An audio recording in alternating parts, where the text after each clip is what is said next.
Bueno, José Ángel, bienvenido, viejo. Gracias. Finalmente nos conocemos. Tengo tiempo siguiéndote en las redes. Tengo muy buenas referencias de ti. Y vengo observando tu trabajo y siempre tenía como dentro de mi bucket list, porque yo voy anotando como gente que quiero invitar. Y te tenía en el radar y finalmente coordinamos. No, gracias Muchas por la gracias invitación. por estar en la disposición de venir. Yo hace un tiempito que comencé a seguir el podcast. Digo, concho, qué chévere la forma que se habla ahí. Uno puede ir Relajado.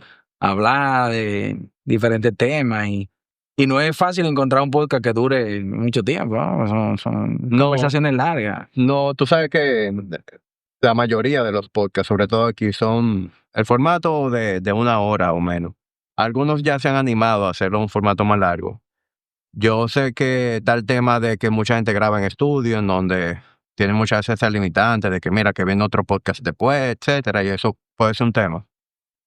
Pero también comercialmente es retador, porque desde el punto de vista de attention spam, la gente a veces se intimida con un contenido de 2 horas, 2 horas y media, 3 horas. Y yo sé como la recomendación estándar. Si tú haces un podcast, hazlo de 1 hora. Pero cuando yo arranqué con esto, yo no quería hacer lo que fuera más comercial, sino lo que se pareciera más a lo que a mí me gusta consumir. Ese fue mi... Y yo disfruto las conversaciones largas. ¿Y te salió bien? Yo al revés, yo un podcast corto, ya yo sé que va a ser muy superficial, que no va a poder desarrollar profundidad de absolutamente nada. En cambio, cuando yo quiero educarme de un tema o cuando yo quiero conocer a una persona, o sea, lo que una persona tiene dentro, busco algún formato largo en donde eso se pueda disfrutar. No, y si el tema es interesante, uno se queda buscando. Correcto, correcto. Te Sí. tira 3 horas y después tú estás buscando si no hay otro o si fue otro podcast, esa persona. Y en el caso tuyo, lo que tú manejas es complejo. O sea, en el tema de la fertilidad, Sí. ahí hay muchísima tela que cortar. Bueno. Yo creo que hoy podemos durar el tiempo que sea y estoy seguro que no va a ser suficiente para desarrollar profundidad en todo. De este tipo de programa a veces sale de la misma área de comentario ya el tema que vamos a tratar para una segunda oportunidad. Claro. Y bueno, y la idea es alguna cosa como médico y alguna otra cosa como yo, como persona. Como persona, ¿no? claro. Y lo que yo percibo, mi perspectiva de las cosas, ¿no? De cómo tú lo vives en la consulta, de incluso hasta juicios que uno puede hacer. Mira, esto no debería ser así o Sí, ay. lo bueno es que como tú consumes esto, tú sabes muy bien que yo no me voy a quedar en lo estrictamente científico ni en lo estrictamente profesional, No, y eso se torna sino que aburrido. hay opiniones que van a ser de José Ángel el médico y hay opiniones que van a ser de José Ángel la persona. Esa es la idea. Esa es la idea. Tú sabes que yo, de una manera u otra, he tocado el tema antes, porque colaboro con médicos, por ejemplo, Jorge García. Grabo Puro con él, en tertulia antes de Puro él era un invitado recurrente y con Jorge como médico hablamos muchos temas. Y además de eso he tenido personas como la doctora Patricia Alcántara, como Juancito Félix, que hablamos un poquito del tema de la fertilidad, pero nunca he hecho un episodio dedicado a eso. Y tengo mucha duda que yo sé que tú me vas a dar Vamos a intentar. una buena respuesta. Pero nada, antes de que entremos en materia, quisiera que, ya yo te conozco, pero quisiera que quien está escuchándote por primera vez, que conozca un poquito cuál es tu background como médico y en qué tú te especializas. Bueno, primero yo soy esposo, soy padre. Padre, eso te va a decir. Tengo 2 hijos maravillosos, 2 adolescentes, una chica de 16 años y otro de 13. ¿Qué edad tú tienes? ¿Tú arrancaste temprano? 45. Pues arrancaste 45. bueno, a los 30. Sí, 29 ya había encargado el primer paquete. Sí, porque yo me casé joven, yo me casé con 25 años. Y yo conocí a mi esposa en la universidad y nos casamos y nos fuimos al mes. Nos fuimos a España, nos fuimos a Madrid con la idea de hacer especialidad. Ella es médico también. Ella es médico. Mi esposa hace nutrición y hace medicina estética. Y nada, nos fuimos a Madrid un mes después de la boda. Vivimos arrimados de mi hermana un mes y después nos fuimos. Y yo llegué allá, ella había hecho unos contactos para trabajar allá desde que llegara, y yo comencé a estudiar para el examen, para entrar a la especialidad. Bueno, estudié para el examen, hice mi oposición, entré a la especialidad y hice ginecología y obstetricia en un hospital en Madrid, Hospital Universitario de La Paz. Una época maravillosa de la vida porque conocí muchísima gente, el sistema es totalmente distinto a lo que se hace aquí. Es un tema de mucha camaradería. Algo muy curioso es que, por ejemplo, en los hospitales aquí todo el mundo te llama por tu apellido. Aquí todo, García, García. Allá yo llegué y todo el mundo te llama por tu nombre. Incluso el jefe de servicio, que es un señor mayor que tiene toda la experiencia del mundo, ¿no? Se llamaba Antonio, le decíamos Tony. Entonces decirle Tony al jefe a mí me sonaba un poco complicado. Pero bueno, hice mi especialidad. Luego ya el último año sobre todo, me fui orientando por la parte de endocrinología ginecológica, reproducción asistida y demás. Y con la Universidad Autónoma de Madrid, que el campus está al frente del hospital, entonces comencé a trabajar y a hacer temas de fertilidad. Trabajaba en la unidad del hospital y una médico ya especialista de profesores del hospital me jaló para irme con ella para su clínica privada. Y ahí estuve trabajando desde casi el último año completo. Esa es la medicina real, ¿no? Con paciente enfrente y viendo cosas y aprendiendo muchas cosas de experiencia. Y nada, luego, bueno, mis hijos nacieron durante la residencia y el O sea, tus segundo, hijos nacieron tú viviendo allá en España. sí, nacieron allá. La niña nació, yo era residente de segundo año. Y cuando nació el niño, yo estaba en el primer año ya de especialista saliendo del hospital. Y bueno, luego vivimos allá 4 años más, porque yo terminé, 4 o 5 años. Y un día decidimos que nos jalaba el país, nos jalaba la familia. Y mi esposa vino, recuerdo, hizo aquí unos contactos y recogimos y vinimos. Eso hace ya 11 años que vamos a cumplir en diciembre. Felizmente. ¿Te jaló más el país o la familia en ese momento? A ambas cosas, porque tú sabes que en España, en verano, es vacaciones. Sí. Entonces allá tú coges todo agosto, o coges todo julio, o coges todo septiembre, ¿no? O te divides una quincena de agosto, una quincena de septiembre con los compañeros, porque hay que Los cubrir el europeos se trabajo. cogen sus vacaciones muy en serio. Sí, allá te cierran a tu restaurante entero el verano. Entonces yo cogía todo mi mes completo y venía a República Dominicana de vacaciones. Esas eran nuestras vacaciones del año. Cogíamos los muchachos desde chiquitico y veníamos para acá. Y nos pasábamos un mes aquí. Entonces tú vivías, obviamente, no es el mismo país que tú vives ahora, sino ya viviendo aquí, sino ese país que tú vienes, es tu país, pero vienes de vacaciones. Entonces tú eras playa, paseo, comida en la casa de los hermanos, de mi suegro, de la familia, mi papá, mi mamá, etcétera, etcétera. Y yo decía, cónchale, que aquí se vive bien, si uno puede lograr trabajar y desarrollarse. Entonces el país en parte sí me jaló. Y por otro lado, nosotros veíamos a los niños chiquitos y decíamos, conche, pero estos muchachos no tienen ni un tío, ni un primo para jugar. Y los abuelos. Vamos a dejar que se pierdan esa etapa de la vida. Y nosotros estábamos muy bien allá, gracias a Dios. Y un día decidimos, nos vamos para allá y allá nos mantendremos como podamos. Y gracias a Dios, nos ha ido súper bien, ¿no? Nos logramos posicionar, hemos ido creando una cartera de pacientes, ya tenemos un centro de nosotros, y estamos súper contentos de estar aquí. Eso sí, vamos todas las navidades a España de vacaciones. Claro. Todas las navidades. Menos en pandemia. Entonces yo llegué aquí a trabajar en prácticamente todo reproducción asistida, con un equipo que estaba en Novo Centro en ese momento, que es el Instituto de Reproducción IRESEF.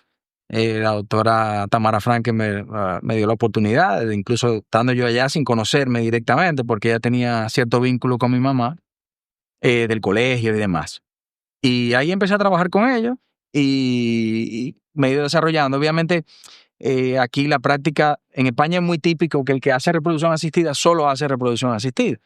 Aquí yo pude desarrollar otras cosas que había dejado de hacer allá y que me gusta hacer, la parte de la obstetricia, hacer parto, cesárea, parte de llevar a las embarazadas, la consulta ginecológica general, todo eso lo hago junto con el tema de la reproducción asistida. Pero el fuerte realmente que trabajo con la fertilidad. Ok. ¿Mm? Y Hablemos ya un poquito de fertilidad. Hoy en día, yo creo que todo el mundo tiene a alguien en su radar que tiene dificultad en tener hijos. Y uno escucha muchas opiniones sobre eso y no sé si la data lo dice así, pero uno pensaría que estamos como en un momento de crisis de fertilidad. Hay mucha gente que está teniendo problemas para concebir, o es mi percepción. ¿Es así? Mira, de manera observacional yo te puedo decir, por ejemplo, obviamente me dedico a eso y recibo mucha gente, cada vez recibo más pacientes. Y es un conjunto de factores. Primero, desde hace años se está postergando la edad del primer hijo, ¿no? Por temas sociales, profesionales, de desarrollo, falta de pareja.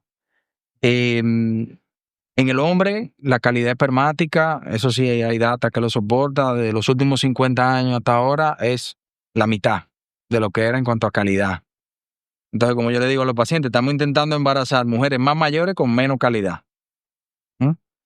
Se visibiliza más el problema. Ya la gente tiene menos temor a hablar sobre su problema de fertilidad y acudir al médico sobre todo, porque no es que tú vas a salir en un podcast y decir, mira, yo tengo un problema y demás, o en la televisión, o escribir una columna en el periódico, pero la gente se acerca ya al especialista quizá antes de lo que se hacía antes y eso visibiliza más el problema. Y pienso que yo creo que visualmente ahora mismo somos más jóvenes que antes, ¿no? Que la generación anterior. Antes yo comentaba con una paciente el otro día, yo veía a una persona de 45 años, era un señor mayor, y una señora de 50 años, una señora de falda larga, Claro. medio fondo y demás. Con un moño ya o el pelito corto. Claro, era diferente y eso ha ido modernizándose, obviamente, pero nos estamos enfermando más por dentro. El estilo de vida influye muchísimo, la alimentación, la pantalla, las luces.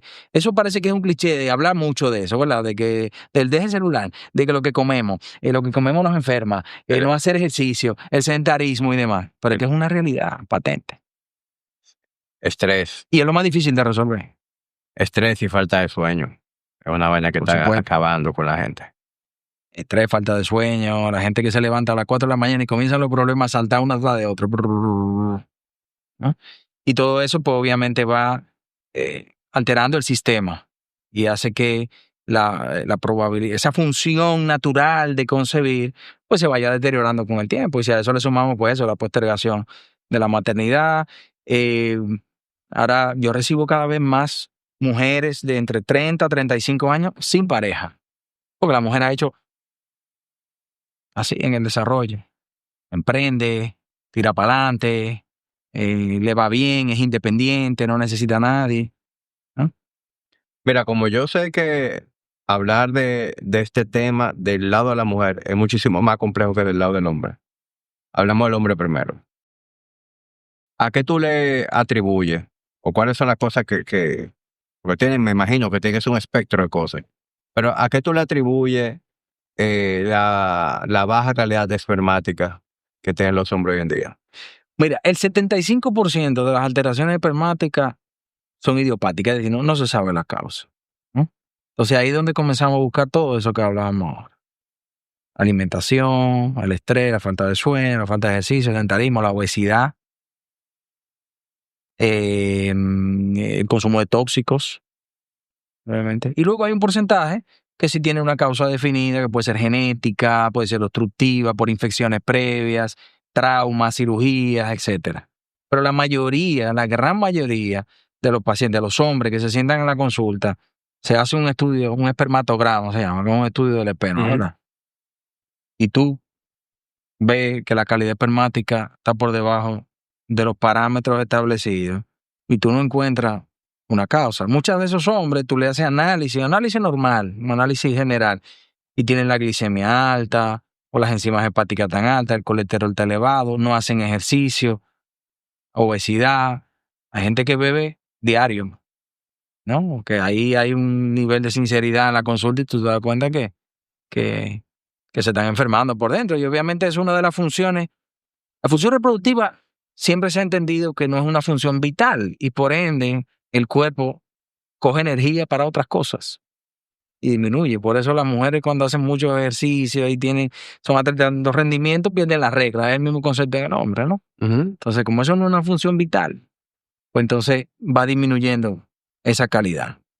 Y tiene soluciones poco prácticas, ¿no? No hay ningún suplemento, no hay ninguna pastilla que haga que los espermatozoides corran más rápido, ni que aumente la concentración, etcétera. De hecho, la mayoría de las terapias que se utilizan en andrología como tal son empíricas, ¿no? Entonces ahí surge la fertilización in vitro, la microinyección espermática, intentando ver de qué manera nosotros acercamos más ese espermatozoide al óvulo y tenemos embriones y podemos embarazar, ¿no? Hay muchos hombres también que se han hecho la vasectomía, por ejemplo, porque han tenido una relación anterior y entienden que terminaron con su etapa reproductiva y conocen a otra persona. Y hay que entonces ir a buscar los espermatozoides directamente al testículo para dar otro hijo. Y van con miedo porque a veces tienen 3 y ya Claro. su nueva pareja no tiene. Realmente, a nivel de testosterona, o sea, la data de los niveles naturales de un hombre, de testosterona en un hombre a los años 50 versus ahora, la caída ha sido dramática. Y ahí hay muchísimas cosas, como tú bien dices, tema de sobrepeso, sedentarismo, estrés, sueño, alimentación. Hay hasta teorías de conspiración de hasta lo que le ponen al agua, o sea, eso no va. Microplástico y no sé qué. Sí, correcto. Pero eso es testosterona.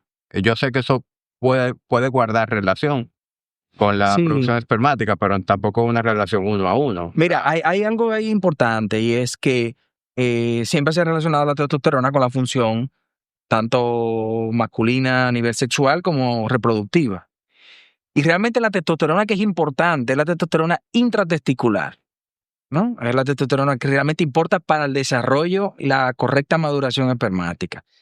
¿Qué sucede? Que yo he visto muchos pacientes que van a un especialista porque se sienten débiles, porque tienen erecciones menos importantes, ¿verdad? Y tienen problemas para embarazarse, entonces le ponen testosterona. ¿Qué pasa? Que la testosterona lo que hace es que inhibe el eje y deja a los hombres sin espermatozoides. Lo ponen a sospermia. Entonces hay que entender bien el concepto de esa falta de testosterona que viene dada por ese mismo tipo de vida, porque a menos que tú necesites testosterona para temas del gimnasio, de crecimiento de masa muscular y demás, la mejor manera de obtener testosterona es de manera natural, ¿no? Sí, de hecho, está contraindicado el reemplazo hormonal con testosterona exógena para hombres que están en edad reproductiva o que no han tenido hijos. Claro. Pero todavía lo vemos. Sí.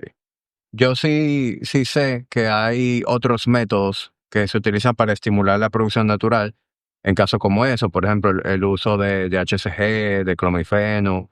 Sí, el tema es un campo mucho de la andrología, pero lo primero que hay que indicar ese tipo de tratamiento basado en resultados de analítica. Claro. Realmente si hay una deficiencia, Claro. entonces intentar aumentar la producción de testosterona intratesticular utilizando bien HCG, FSH, LH. Se utiliza mucho el citrato de clomifeno, que es un antiestrógeno. Incluso se utilizan los inhibidores de la aromatasa, que son unos medicamentos que inicialmente se concibieron para el tratamiento de las mujeres con cáncer de mama hormonodependiente. Entonces, todo eso lo que hace es disminuir los estrógenos y aumentar la balanza hacia el lado de la testosterona. Pero es buscando ese aumento intratesticular de testosterona que me ayude a aumentar la producción espermática. Pero realmente hay resultados inconsistentes con esos tratamientos. Porque si yo a un hombre que tiene una disminución de la movilidad espermática o alteraciones en la morfología espermática le pusiera HCG y resolviera los problemas, entonces fuese otra la historia. Entonces, realmente los resultados no van tan de la mano con la plausibilidad biológica del tratamiento. O sea, si te pongo esto, te aumenta la testosterona, te aumenta la calidad espermática. No es Claro. No es tan fácil, no es tan chulo, ¿no? Hay que hacer una buena valoración hormonal, y es cierto que en hombres que tienen deficiencia de hormonas, pues esos tratamientos sí lo van a ayudar a recuperar en cierto punto la calidad espermática. Pero Y este episodio de Tertulia Dura, de hecho, todos los episodios de Tertulia Dura llegan a ustedes gracias al Banco Popular. El banco que ha estado a mi lado desde mis inicios. Soy cliente desde el año 2010 y miren cómo estamos en el 2025 y sigo de la mano con el Banco Popular. Está a mi lado, pero también siempre está a tu lado. Y en el no es tan hombre, fácil. el esperar edad avanzada también puede influir en la calidad espermática. Mira, todos los años, bueno, a cada X tiempo salen estudios donde te van aumentando la edad. El hombre hasta los 40 ya comienza a tener problemas. Después lo subieron a los 50 y entonces lo han ido subiendo. Y hay muchos estudios que sí hablan de que la calidad espermática va a disminuir con la edad. Luego, obviamente, el paciente se siente en la consulta y te dicen, pero el papá de Julio Iglesias embarazó a la novia con 80 años. Entonces, cónchale, pero es verdad. Entonces, ¿qué pasa? Depende de otros factores, no solamente de la edad per se. Pero sí que es verdad que a medida que uno va aumentando en edad, pues van surgiendo otro tipo de problemas y de cambios en el estilo de vida que van disminuyendo la calidad espermática. Y sí que hay mucha preocupación, sobre todo con los resultados perinatales, o sea, qué pasa con los bebés de hombres más mayores. Pero es difícil generar la demostración con evidencia científica, con significancia, ¿no? Entonces, pero sí es cierto que mientras más mayor, eh, Yo he tenido algunos casos cercanos de hombres con un tema de obstrucción, lo que llaman varicocel. Correcto. el varicocele, Ajá. si quieres te explico, el varicocele Sí.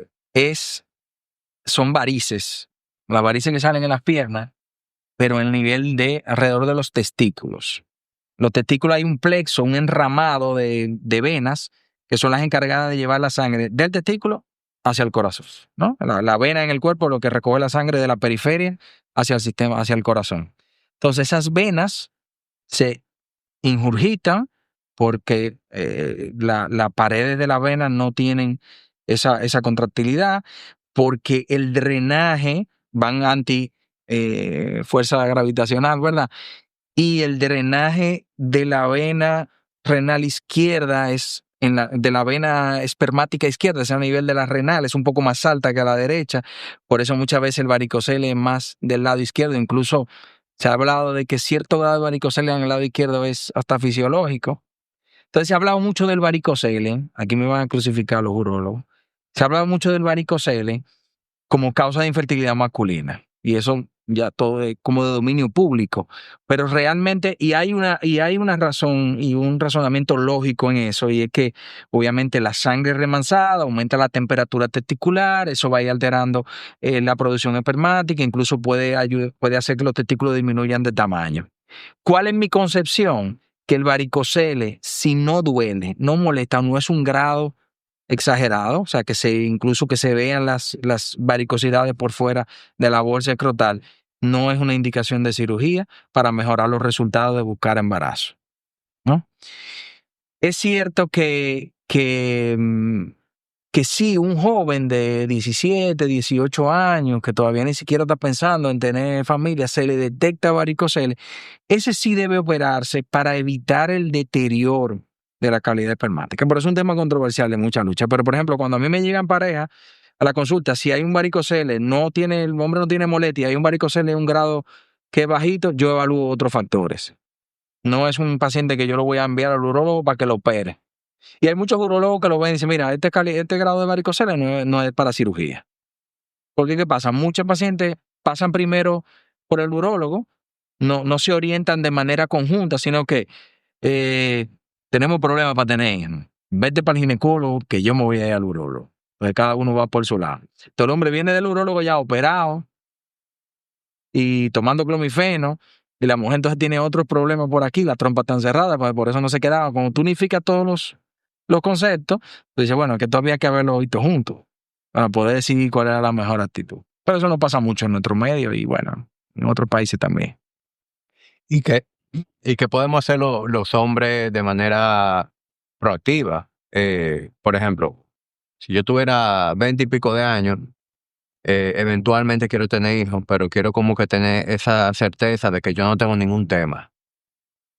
¿Hay algún tipo de revisión, diagnóstico que yo pueda hacer previamente para saber que yo estoy ahí en luz verde? ¿Hay algún tipo de monitoreo que tú recomiendes con cierta frecuencia? Mira, la concepción que tenemos de que el urólogo hay que ir después de los 40 a revisar la próstata. Es una concepción bastante difundida, ¿verdad? En el medio. Yo nunca fui antes de los 40 años al urólogo, nunca tuve ningún tipo de molestia. Obviamente lo primero es que si hay algún tipo de molestia, no tener miedo de ir al urólogo, ir al urólogo a revisarse. Creo mucho en la autoexploración. O sea, nosotros no tocamos mucho Sí. las bolas en cualquier situación. No, Viendo televisión, sí, sí. hablando, Durmiendo, aburrido. etcétera. Entonces, es algo con lo que tú te haces muy familiar. Entonces, si tú encuentras que algo no está bien, en vez de asustarte y decir, bueno, yo no voy al urólogo, porque entonces me van a hacer un tacto rectal, ve al urólogo, revisarte. Y hay mucha cultura aquí, la gente va mucho al urólogo, incluso las madres de varones están muy pendientes en general de sus hijos varones, de que todo eso esté en orden por ahí. Y si hay cualquier cosa, pues revisarlo. Y quiero hacer una anotación con ese tema. Mira, el hacer un espermatograma, un estudio del esperma, y que salga bien, no te va a garantizar que las cosas están bien para el futuro. ¿Por qué? Porque la infertilidad incluye en su definición el factor tiempo. Si tú tienes más de un año buscando embarazo, teniendo relaciones no protegidas de manera frecuente y no te quedas embarazada, pues busca consulta de infertilidad. O 6 meses si hay otra serie de condiciones. Vamos a decir, la mujer ha tenido cirugía por las trompas, o ha tenido problemas infecciosos a nivel de abdomen, o tiene endometriosis, o tiene síndrome de ovario poliquístico, tiene más de 35 años, ese tiempo se reduce a los 6 meses. Pero un año es la definición. ¿Qué pasa? Que si tú vas y te haces un espermatograma con 25 años y me lo lleva y dice, mira, analízame eso y dime qué tú opinas. Digo, yo no te puedo decir si tú tienes problemas o va a tener o no lo va a tener porque nunca buscaron embarazo. Tengo pacientes, en un espermatograma, para que te haga una idea, la concentración mínima normal, la concentración por centímetro cúbico de espermatozoides está entre 15 y 20 millones de espermatozoides. Pero yo tengo pacientes que tienen 1 y 2 millones de espermatozoides, que si se sientan en la mesa y me lo enseñan, in vitro. Y esos pacientes embarazan a su esposa. Claro, si la esposa tiene buena función hormonal, tiene menos de 35 años, generalmente 30, 31, 28, 29 años, una mujer joven. Eso siempre alguien va donde mí, mira, queremos buscar hijos, ¿qué tenemos que hacer? Nada. Hazte los análisis, ver que todo está bien, hacer ejercicio, disminuir los hábitos tóxicos, tomar ácido fólico y buscar. Y si usted tiene problemas, usted vuelve. Ahora, a una mujer de 38, 39 años, yo no le digo vaya a buscar y vuelva. Yo tengo que evaluar más profundamente y quizás ofrecerle menos tiempo de búsqueda y más proactividad. Porque ahí sí el paso del tiempo se puede Hay complicar. poco tiempo para perder. Ok. O sea que, por lo que entiendo, en el caso del hombre se trata simple y llanamente de llevar un estilo de vida saludable. Y si algo te levanta alguna alerta, un dolor o una molestia, tú vas y te chequeas, pero de lo contrario no hay necesidad de estar obsesionándose con eso. No. Eso por el lado del hombre. ¿Qué es lo más difícil? El estilo de vida saludable. Sí. Porque siempre se queda ese suena sencillito. takeaway message ahí como que, bueno, mejora tu estilo de vida saludable y eso se queda ahí porque es muy difícil tomar esa actitud. Eso suena sencillito, pero Sí, como tú me es muy dices, es la parte más difícil. Y de hecho, tú dijiste que la gente toma mucho, pero la gente también está consumiendo mucho Sí. otro tipo de sustancias. Y de eso, lamentablemente, no hay data. Porque, adivina qué, nadie anda haciendo estudio de eso. Sin embargo, tengo amigos médicos que me dicen que es muy común que la gente en consulta, obviamente por un tema de confidencialidad, le comente lo que utiliza, lo que consume. Y lo que me dicen es que hay mucho más gente consumiendo de lo que uno piensa. Totalmente. algún tipo de droga. Yo te puedo decir que más del 90% de las personas que yo en mi entrevista pregunto sobre drogas. Más del 90%. O sea, más del 90% te dice la verdad. Ah, ya. No que consume. Te dice la No, verdad. porque ya. Te te dice, sí, mira, yo consumo esto, lo otro. De manera... ¿Y qué porcentaje de tu paciente tú dirías que consume algún No, tipo de...? realmente poco, sí, sacándolo así, quizás menos de un 15%. Ok. Te hablan de drogas, no café, no alcohol, no cigarrillo. Ajá. El vape, no tenemos de eso si no tenemos ningún estudio. Y eso, el vape no es solo un mito, hay un montón de sustancias químicas. Claro. Ya casi nadie, yo tengo muy pocos pacientes que fuman cigarrillos. ¿Y hay alguna asociación entre la marihuana y la calidad espermática? Sí, hay, no te voy a decir estudios como tal, pero sí apuntes hacia que dependiendo de la frecuencia de uso y demás, puede disminuir la calidad espermática, ¿no? Al final son sustancias tóxicas, irritantes, Ujú. ¿no? Bueno, vámonos para el lado de las mujeres ahora. Okay. Que ahí se complejo. Sí. Porque ahí tenemos el factor tiempo. Pero antes de que entremos en las razones más específicas del momento en que las mujeres están buscando, yo creo que tú me ayudes a aclarar la duda de lo que hacen las mujeres para no quedar embarazadas, que son los métodos anticonceptivos. He conocido casos de mujeres que duran años y años en pastillas anticonceptivas. Luego tienen problemas para concebir y le atribuyen el problema a el uso prolongado de pastillas anticonceptivas. ¿Mito o verdad? Mito. Eso es mito. Ya, pero tiene sus matices. O sea, si tú utilizas pastillas anticonceptivas durante 10 años, pero lo utilizas de los 30 a los 40 y cuando la dejas va a buscar los 40, pues va a tener dificultad. Va a quedarte porque tiene 40. Pero la cantidad de años en el que se utilicen pastillas anticonceptivas no se ha demostrado que disminuya la capacidad reproductiva. De hecho, hay mucha gente que cree que tiene que dejar la pastilla anticonceptiva y durar 3 meses para limpiarse. No hay nada que limpiar. El ciclo ovárico va a arrancar inmediatamente, tú suspendas la pastilla. También hay algo que hay que tener en cuenta y es que durante la paciente está tomando pastillas anticonceptivas, está teniendo sus menstruaciones regularmente porque está haciendo ciclos artificiales. O sea, cuando tú suspendes la pastilla anticonceptiva, que tú te das cuenta si realmente puede haber un problema o no. ¿No? Problemas ovulatorios, me refiero sobre todo. Pues mire, yo dejé la pastilla hace 3 meses y no me ha venido la menstruación porque esa paciente no está haciendo su ciclo normal de Y eso era ovulación. porque el uso de la pastilla lo enmascaraba. No, exacto. Lo enmascaraba, pero eso quizás era un problema de antes, ¿no? Está en el caso de la paciente con ovario poliquístico, por ejemplo. El síndrome de ovario poliquístico, que es un conjunto de síntomas, que es un síndrome, una de sus manifestaciones son los trastornos ovulatorios, ¿no? Entonces, si la mujer no tiene ovulación, habitualmente no tiene regla, ¿no? Pero si toma pastillas anticonceptivas, pues va a tener regla todos los meses. Entonces, esa paciente al dejar el anticonceptivo y querer empezar a buscar, pues no hace ovulaciones, por ende dura 2, 3, 4, 5 meses sin regla, ¿no? Entonces ya hay que actuar de manera diferente en ese caso. Pero el uso de pastillas anticonceptivas, obviamente todo en exceso es malo, obviamente, pero no importa la cantidad de años que se hayan utilizado pastillas anticonceptivas, si la suspenden en un rango de edad donde la fertilidad todavía está conservada, no le va a afectar en su futuro reproductivo.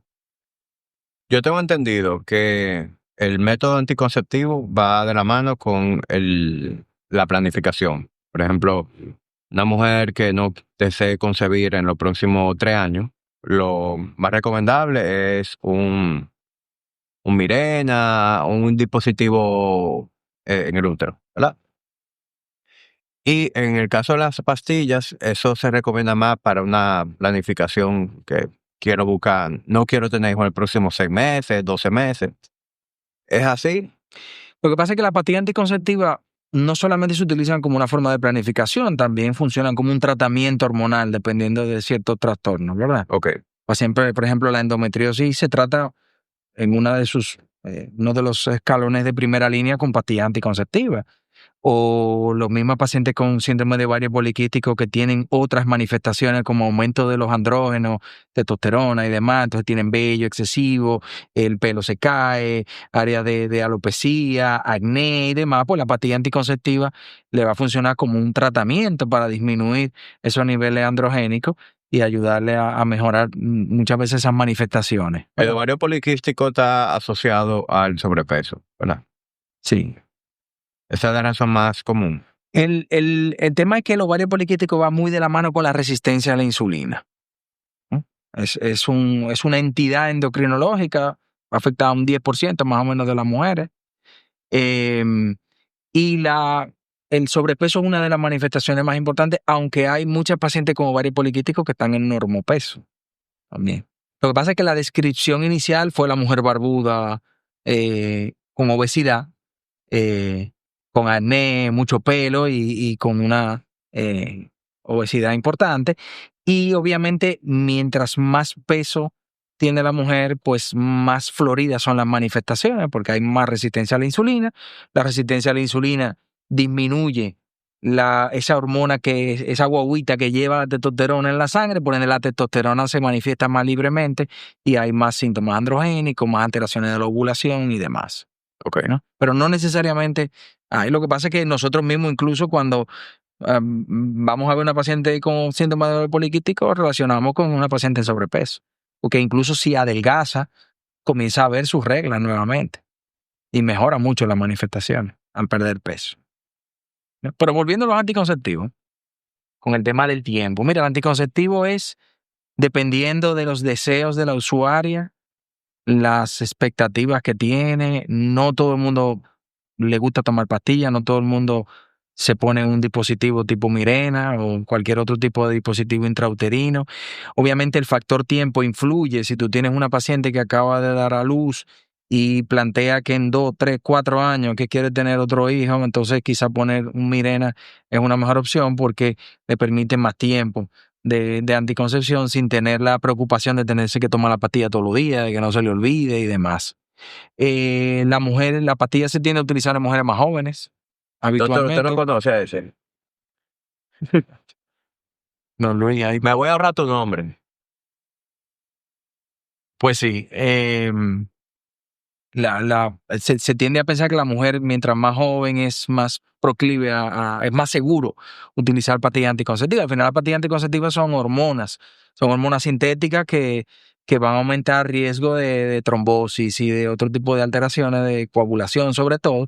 Y obviamente, mientras más mayor es la paciente, pues uno intenta evitar el uso de pastillas anticonceptivas y ahí sugiere más utilizar dispositivos intrauterinos y Okay. Mirena, por ejemplo. Yo tenía esa duda y de hecho eso fue parte de de estas discusiones familiares que se arman en la sobremesa, en donde ahí precisamente mi esposa, mi hermana estaban hablando del tema.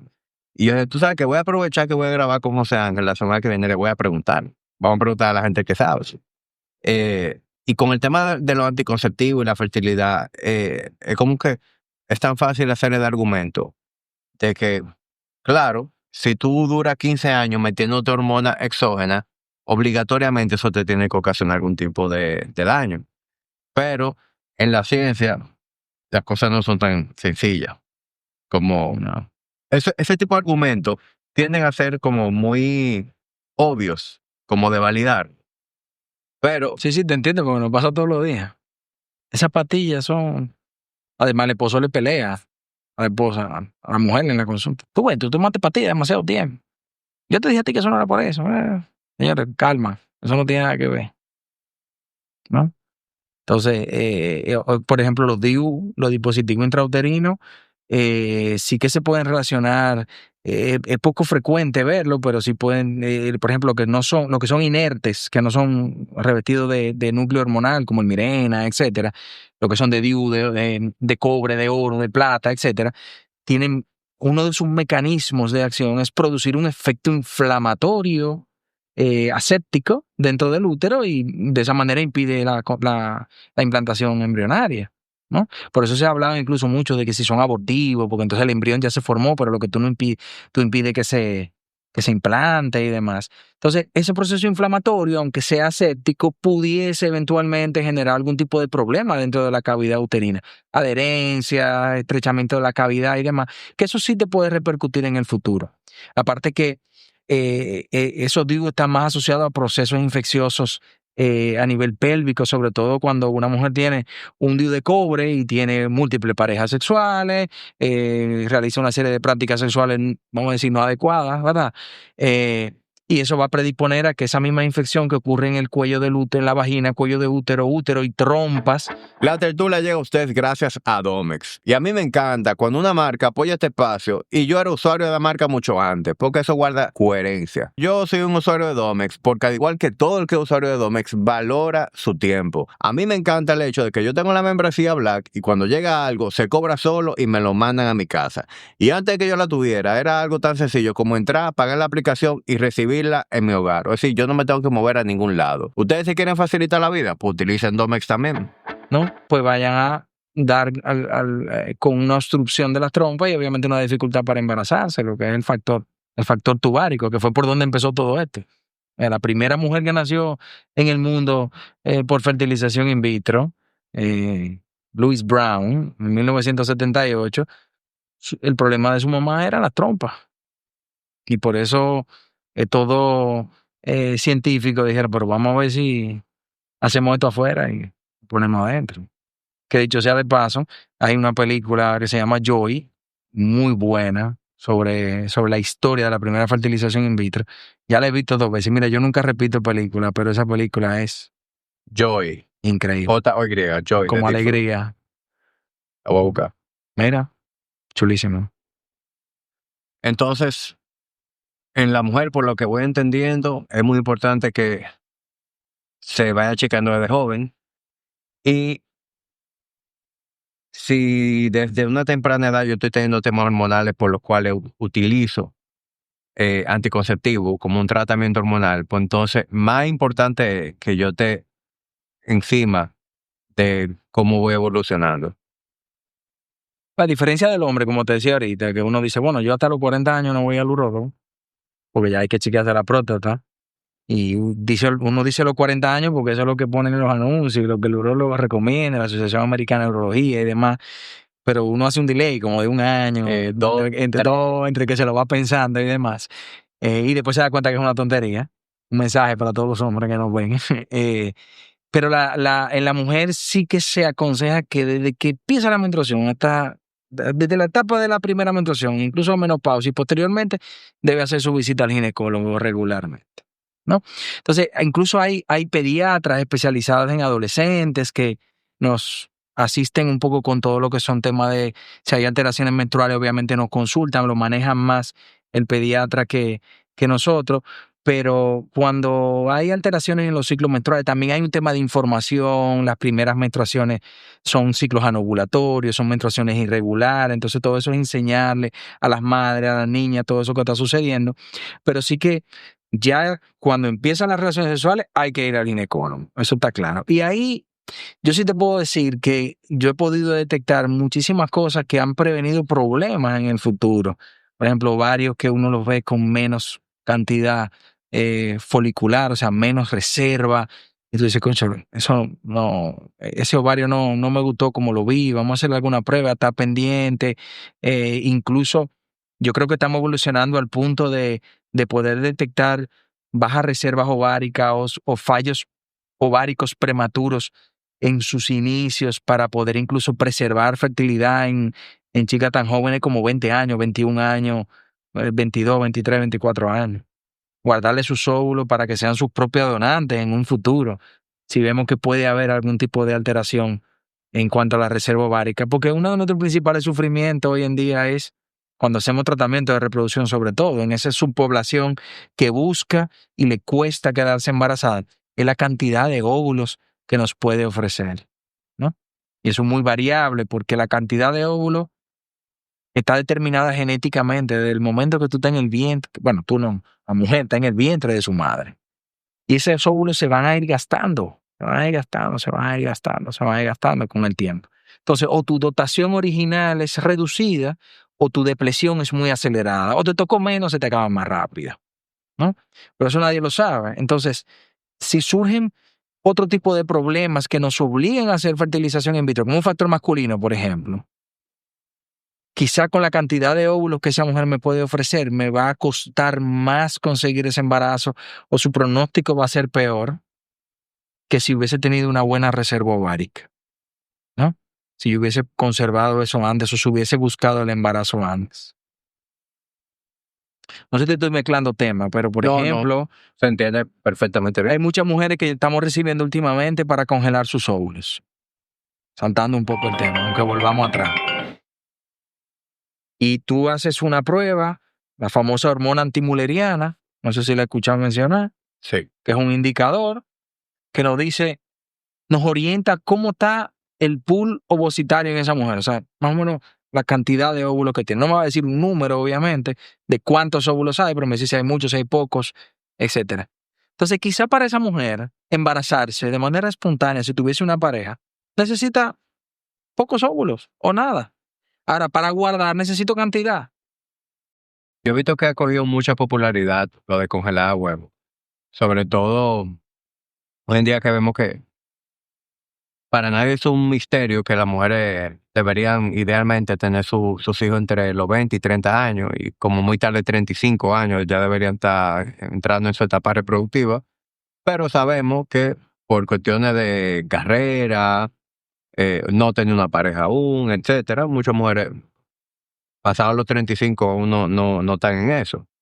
Y por eso creo que me apuesto, o sea, estoy apostando que estoy hablando como si yo supiera de eso, pero asumo que por eso No, muchas pero mujeres está se están yendo orientado. por esa vía de congelar huevos para que en el momento en que verdaderamente puedan, ya, por lo menos desde el punto de vista fisiológico, no tengan eso en contra. Lo que hay que tener en cuenta, y es la primera frase que yo le digo a la paciente que va a congelar óvulos, congelar óvulos no te va a garantizar un embarazo. No te garantiza un bebé. Ahora te da una posibilidad real en el futuro. Exacto. ¿Cuál es el cometido que cumple congelar huevos? Mira, si tú congelas, obviamente depende de la edad en que se congele. Si nosotros consiguiésemos que todo el que no tiene deseo de embarazarse a corto plazo congelara sus óvulos entre los 27 y 32 años, entonces realmente el objetivo final se cumpliría quizá de mejor manera o mayor cantidad de casos.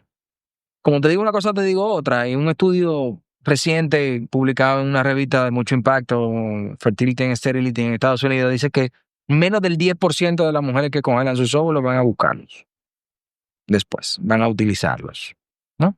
Un estudio retrospectivo. Estudiaron 400,000 mujeres en Estados Unidos. Solamente el 10% fue otra vez, mira, yo necesito mis óvulos porque tengo un problema, no me quedo embarazada y demás. Entonces, ¿cuál es el tema aquí? Que para yo generar embriones y tener por lo menos un embrión cromosómicamente normal que me dé una probabilidad de embarazo suficientemente alta, no del 100%, de tener un bebé sano, necesito X cantidad de óvulos en función de edad. Incluso hay una calculadora que salió ahora recientemente, sponsorizada por un laboratorio muy grande de medicamentos y demás, hecho por un grupo en Brasil y presentada ahora en un congreso que yo estuve participando ahora en julio en París. Y esa calculadora tú pones la edad, el origen del esperma eyaculado o de biopsia y cuántos óvulos yo necesito.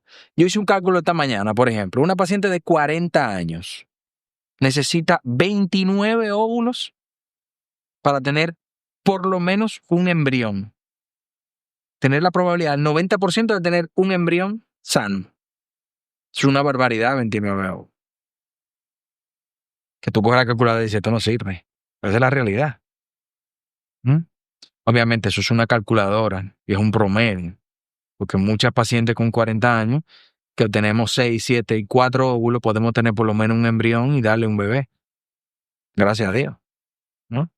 Pero la fertilización in vitro como técnica todavía es hasta cierto punto inefectiva, ¿no? Es una realidad, a mí no me da pena decirlo, ¿no? O sea, yo tenía una paciente que me decía, pero esto es como como gambling, ¿verdad? Digo, sí, depende de los tickets que tú juegues. Si tú tienes 43 años y 2 óvulos versus 27 años y 24 óvulos, entonces la suerte está del lado más positivo, O sea que obviamente. la edad sigue siendo determinante en el nivel de... Factor pronóstico número uno. Número uno. De hecho, la mayoría de las donantes de óvulos, ¿no?, son mujeres de menos de 30 años y dan tasa de embarazo por encima del 80, 85, hasta 90%. Si tú pones un embrión en un útero bueno, independientemente de la edad de la mujer. Yo intento no hacer tratamiento por encima de los 45 años, por ejemplo, pero más por un tema de salud de la embarazada, del futuro del bebé y demás. Pero hay embarazo, yo he visto pacientes embarazados, sobre todo en España, que se hacía mucho tratamiento de donación de óvulos cuando yo trabajaba allá, pacientes de 50 y 52 años embarazadas. Si mal no recuerdo, a partir de los 30 hay un factor de riesgo de síndrome de Down que se va haciéndose cada vez más marcado año tras año.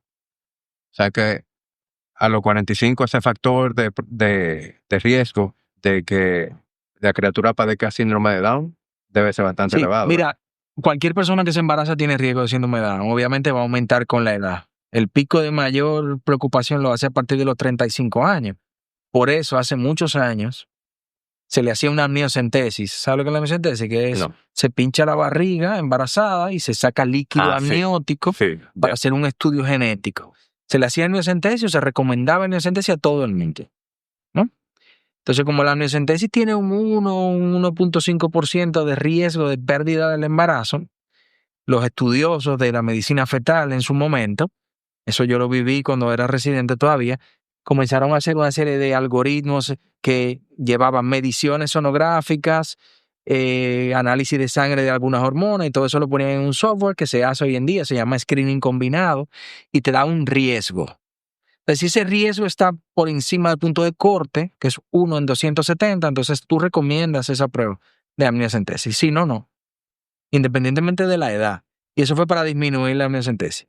Pero lo que quería decirte es que el síndrome de Down es la alteración cromosómica que todos conocemos porque es una de las menos letales, si no la menos letal. Bueno, de hecho, nacen muchos niños con síndrome de Down. Pero hay un montón de alteraciones cromosómicas. Todo cromosoma que falte o que sobre o que se duplique o que cambie de lugar en un embrión va a producir un embrión cromosómicamente anormal. Y te puedo decir que estadísticamente a los 45 años el 99% de los embriones son anormales. ¿Hasta qué edad? A los 45 años, el 99% de los embriones va a ser anormal. Eso nosotros lo vemos porque cuando hacemos fertilización in vitro, hacemos en muchos casos estudios genéticos preimplantatorios. Entonces, a los 35 años está 50-50. 50% de los embriones va a ser anormal, 50% va a ser normal. Y eso va incrementando. A 37, 38 años ya el 70% es anormal, a los 40 años el 80-85%, y de ahí en adelante hasta los 43, 44, 45 años, hasta el 98-99% de los embriones va a ser anormal. Aparte que esos embriones, a pesar de que fuesen normales, se van a implantar menos, porque el embrión no es solamente el núcleo genético, no está la genética. El embrión es todo, todas las organelas, mitocondrias, la producción de energía, todo eso sigue teniendo 45 años. Y ahora lo que se está intentando hacer es transferencia citoplasmática, o sea, tú tienes un óvulo un embrión de una mujer, un óvulo, perdón, de una mujer de 44 años que quizá presumiblemente puede tener algún tipo de alteración cromosómica, entonces tú le sacas todo el citoplasma, toda la parte líquida de la célula, donde están todas las organelas, mitocondrias y demás, y le pones un citoplasma de 25 años. Entonces, cuando ese embrión se hace la fertilización, fertiliza, tú tienes un embrión cromosómicamente normal, pues la parte genética está bien, pero toda la maquinaria es buena, entonces ese embrión se va a implantar con mayor probabilidad. Eso es lo que está surgiendo ahora. Que hace muchos años que se habló de eso, de trasplante, transferencia nuclear, transferencia citoplasmática, y se está retomando un poco.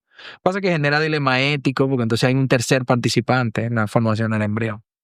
Porque hay ADN mitocondrial también. Claro. Un poco más complejo, ¿no? Esto es una profesión llena de dilema ético, Sí, religioso. sí, porque por ejemplo también conozco un caso en donde originalmente tenían temas los dos, hombre y mujer. Exploraron toda la vía y llegaron a la conclusión de que con los huevos de ella no se iba a poder. Y, y bueno, está bien, tenemos una donante de huevos, pero entonces también estaba el tema del esperma de él. Y entonces ahí, bueno, vamos a buscar un donante de esperma. Tú tienes un donante de esperma, tú tienes un donante de huevo, ya ese niño no tiene el ADN de ninguno de los dos. Y ahí, como tú dices, entra el dilema ético. Sí, pero mira, te puedo decir que la donación de óvulos, la donación de gametos en general, óvulo, esperma, ha logrado, incluso en mi madre, en mi experiencia, eh, formar mucha familia, ¿no? Y, y sí que yo he notado, y eso incluso se ha ido describiendo y demás, que cuando una mujer lleva un embarazo producido con un óvulo donado que realmente no tiene su genética, ¿no? Eh, ese proceso del embarazo, de alimentar ese Claro, bebé, ese vínculo. ese vínculo que se genera, es impresionante, es hasta romántico, No, porque totalmente. los bebés nacen y tienen parecido fenotípico. O sea, en apariencia se parece a su mamá, realmente a su No, mamá. y el vínculo que una mamá desarrolla con la criatura durante el embarazo, en la lactancia, o sea, no hay forma de reemplazar eso. No, de Porque yo he ninguna escuchado manera. opiniones que dicen, no, pero si ya ustedes están dispuestos a que no tenga el ADN ninguno de los dos, ¿por qué no se van a la adopción? Que la adopción puede ser una opción, pero no, tú te estás saltando No es lo mismo, todo ese proceso. no es lo mismo. No lo critico ni mucho menos, aparte que lo que yo he escuchado, tampoco he investigado mucho acerca de la adopción, pero sé que es un proceso complejo. Exacto, tampoco es sencillo. No, un proceso Es súper sencillo. complejo. Y obviamente, es que yo creo que llevar el embarazo es parte de ser madre, ¿no? En ese sentido. No quiere decir que la madre que adopta no lo sea, ni mucho menos. Yo creo que y yo creo que el concepto de madre no está en juego para nada. O sea, si una mujer tiene una persona, un niño, un bebé a su cargo, ya es madre. Ujú. Si lo cuida, o sea, no, es intachable. A mí es intachable, ¿no?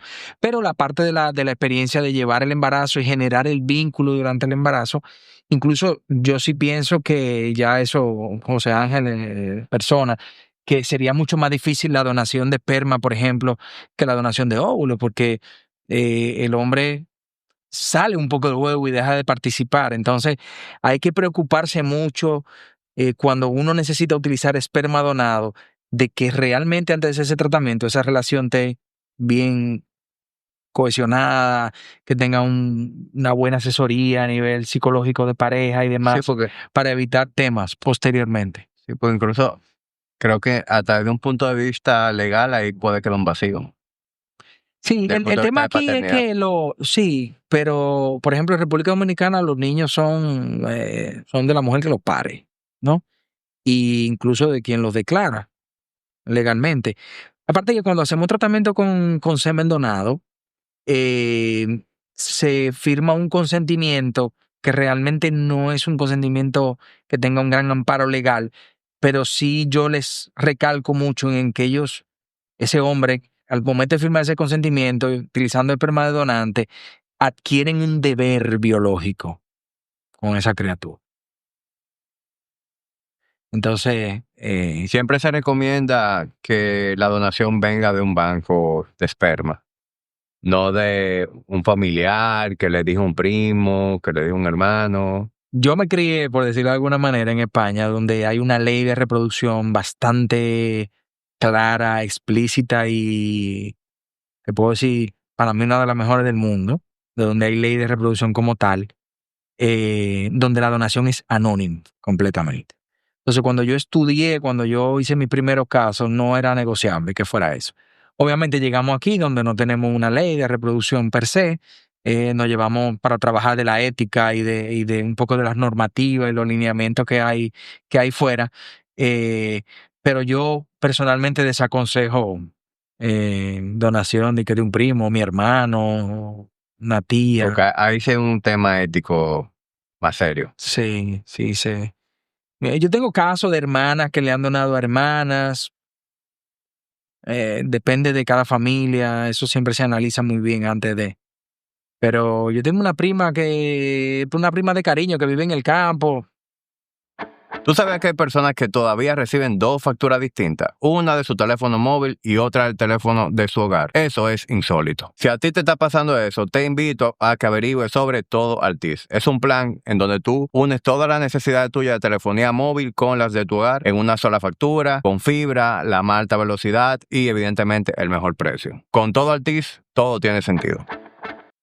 Y tú sabes que detrás de eso, obviamente no me lo dicen, pero uno lo piensa. Dice, bueno, la prima del campo le van a poner la casita bien, le van a pasar unos chelitos mientras tanto, ¿no? Aquí se da, no sé cuál es el término en español, pero lo de surrogate mothers. Yo sabía que tú me ibas a preguntar eso. ¿Mm? Yo sabía que tú me ibas a preguntar Sí. eso ahora. Mira, no hay ley de reproducción. No tenemos una ley de reproducción per se. ¿Cuál es el término en Y español para eso? subrogación uterina Okay. o vientre de alquiler. Eso no está regulado aquí. Yo no lo recomiendo aquí en el país. Entiendo que se puede prestar incluso a malas interpretaciones, ¿no? A eh, utilizar el cuerpo de otra persona por un fin a cambio de una remuneración económica, ese tipo de cosas. Es bien delicado. Yo cuando si me lo han solicitado, la verdad que pocas veces no lo recomiendo. Hay países donde está regulado totalmente. En Estados Unidos, por ejemplo, está regulado. Colombia está regulado. En la India está regulado. ¿No? Y hay personas que se dedican a eso como un trabajo, ¿no? Y es, por ejemplo, en España, en esa ley que te mencionaba antes, está prohibido terminantemente con sanciones penales la subrogación uterina. Porque así mismo como la ley es muy buena, sufrimos muchas veces de pacientes que no podían llevar embarazo por enfermedades importantes si se quedaban embarazadas, ¿no? Siempre recuerdo una paciente con una hipertensión pulmonar que embarazar a una paciente con hipertensión pulmonar, eso es una sentencia, ¿no? Y esa paciente por lo demás llevaba un tratamiento adecuado, una calidad de vida buena, pero si se embarazaba, su vida corría peligro real. Y la ley española no le permitía hacer una subrogación uterina, muchacha joven con su propio óvulo incluso, ¿no? Es un tema complejo. Yo no lo recomiendo ni lo practico. Sí. También es el caso de que a veces la que está criando el vientre se arrepiente en el proceso. Claro, eso de Se película ya. encariña con la criatura.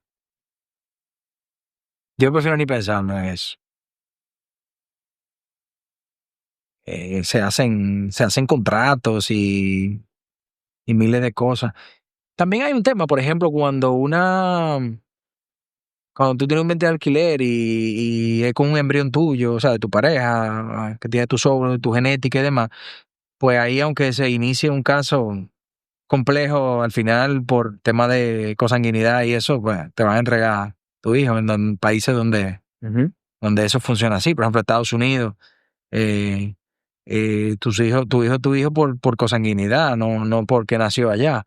No, aquí nace un bebé, se apunta en el papel de recién nacido vivo, que es un papel oficial del ministerio, y esa es la mamá de ese bebé. Incluso si eso se hiciese aquí, porque alguna vez se planteó, eh, lo que se tendría que hacer es, bueno, yo tengo un embrión, no lo podemos utilizar, se lo vamos a poner a esta joven, ¿verdad?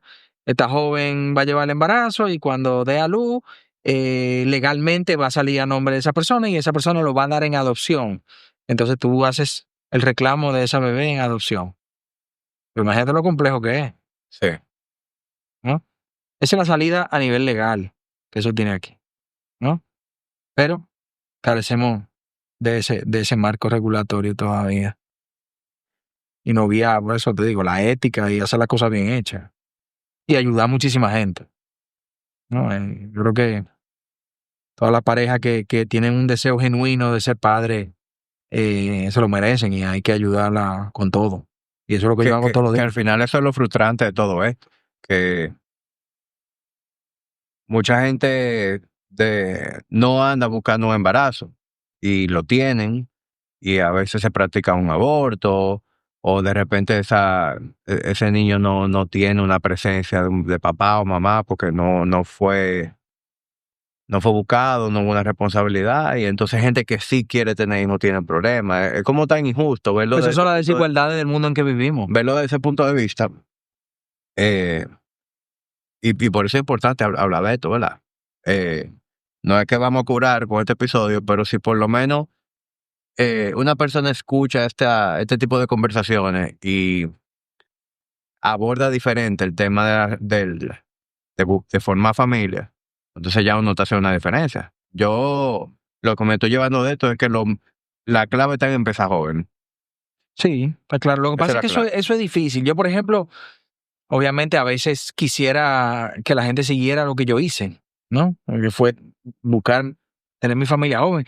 Pero yo no recuerdo haber dicho, voy a tener mis hijos joven para luego no tener problemas, sino que tradicionalmente mi deseo era casarme, estudiar y después de cierto tiempo formar una familia y tener mi familia y demás. Pero hay tantas razones individuales hoy en día de cada quien de por qué no buscó embarazo a los 25 años o por qué no lo buscó a los 30. Y a veces tengo pacientes que se sientan en la consulta y te dicen, nosotros tenemos 10 años buscando un embarazo. Y tú dices, pero no puede ser verdad. O sea, quizá al año tú dices, o a los 2 años, tú dices, déjame investigar a ver qué pasa, ¿no? No voy a tener 10 años, entonces ahora tengo 40 años, pero cuando tú empezaste tenía 30, quizás la solución hubiese sido más sencilla en ese momento, pero es que muchas veces genera temor, genera miedo a que te digan no vas a poder nunca, no, se hacen una serie de prejuicios que no le permite acceder a ese consejo que uno pueda facilitar, ¿no? Y mira, hay pacientes que yo le digo, vamos a buscarte un novio. Búscate un novio, que desde que tú tengas, no, que los hombres no sirven. Te estoy hablando de las confidencias de la mujer en la consulta, ¿eh? Eso ya es palabra mayor. Los hombres no sirven, el compromiso, no sé cuánto. Yo le digo, tú te quedas embarazada y tú tienes un hijo y te van a llover los hombres buenos, tú verás. Que el hombre lo que le tiene miedo a ese compromiso, al que me van a decir, yo me quiero quedar embarazada. Eso es real. Desde que una mujer tiene un hijo de una vez, los pretendientes son mejores. Yo voy a hacer un estudio de eso. Sí, Sí. Lo que pasa es que el tiempo no me da, pero sería bueno. eso es complejo. Eso es complejo. Pero definitivamente el asunto está complicado. El asunto está complicado porque yo conozco mujeres solteras que están pasados los 35 años que no consiguen pareja, no consiguen pareja. Y, y entonces los hombres, el hombre que tiene más de 35, que hizo sus diligencias, que se ha desarrollado profesionalmente, que, que tiene un poquito de astucia, tú sabes, que tiene un poquito de tigueraje. Hay tanta escasez de hombres que ese hombre tiene muchísimas mujeres también para elegir. O sea, el pool para él elegir su pareja es amplísimo. Y yo sé que la mujer escucha esto y dice, pero yo también. No confundamos pretendientes con material de matrimonio. Porque una mujer puede tener 20 tigres atrás. O sea, la mujer conseguir pasa es que pareja sexual, eso nunca va a ser un tema. el nivel de exigencia de la mujer hoy en día es alto. O sea, el hombre tiene que tener unos requisitos muy, muy específicos para ser ese candidato de matrimonio. Es que no solamente mi esposo, Pero entonces es el padre de mis hijos. Pues yo he visto parejas consolidadas que la mujer te dice, yo estoy con él hace X cantidad de años, pero ese no es el padre que yo quiero para mis hijos. Es muy para que esté complejo. con él hace X cantidad de años. Bueno, ahí es donde viene la complejidad. Ahí es donde viene la complejidad, ¿no? Pero, obviamente, si uno sigue, esto es una vuelta y tú vuelves a estar en el mismo sitio otra vez, si te das cuenta, hablando de esto, es algo que nosotros no vamos a solucionar en este episodio. Pero el mensaje es que la edad es un factor determinante. Cada quien tiene que hacer su propia diligencia en su momento, sobre todo la mujer, en este caso, de decir, ok, esto es un aspecto de mi vida que tengo que prestarle atención. O sea, ¿cuáles son mis alternativas? Como hacen muchas, ¿no? ¿Cuáles son mis alternativas? ¿Qué puedo hacer? Hoy la ciencia permite el congelar los óvulos, por lo menos evaluar si es factible hacerlo.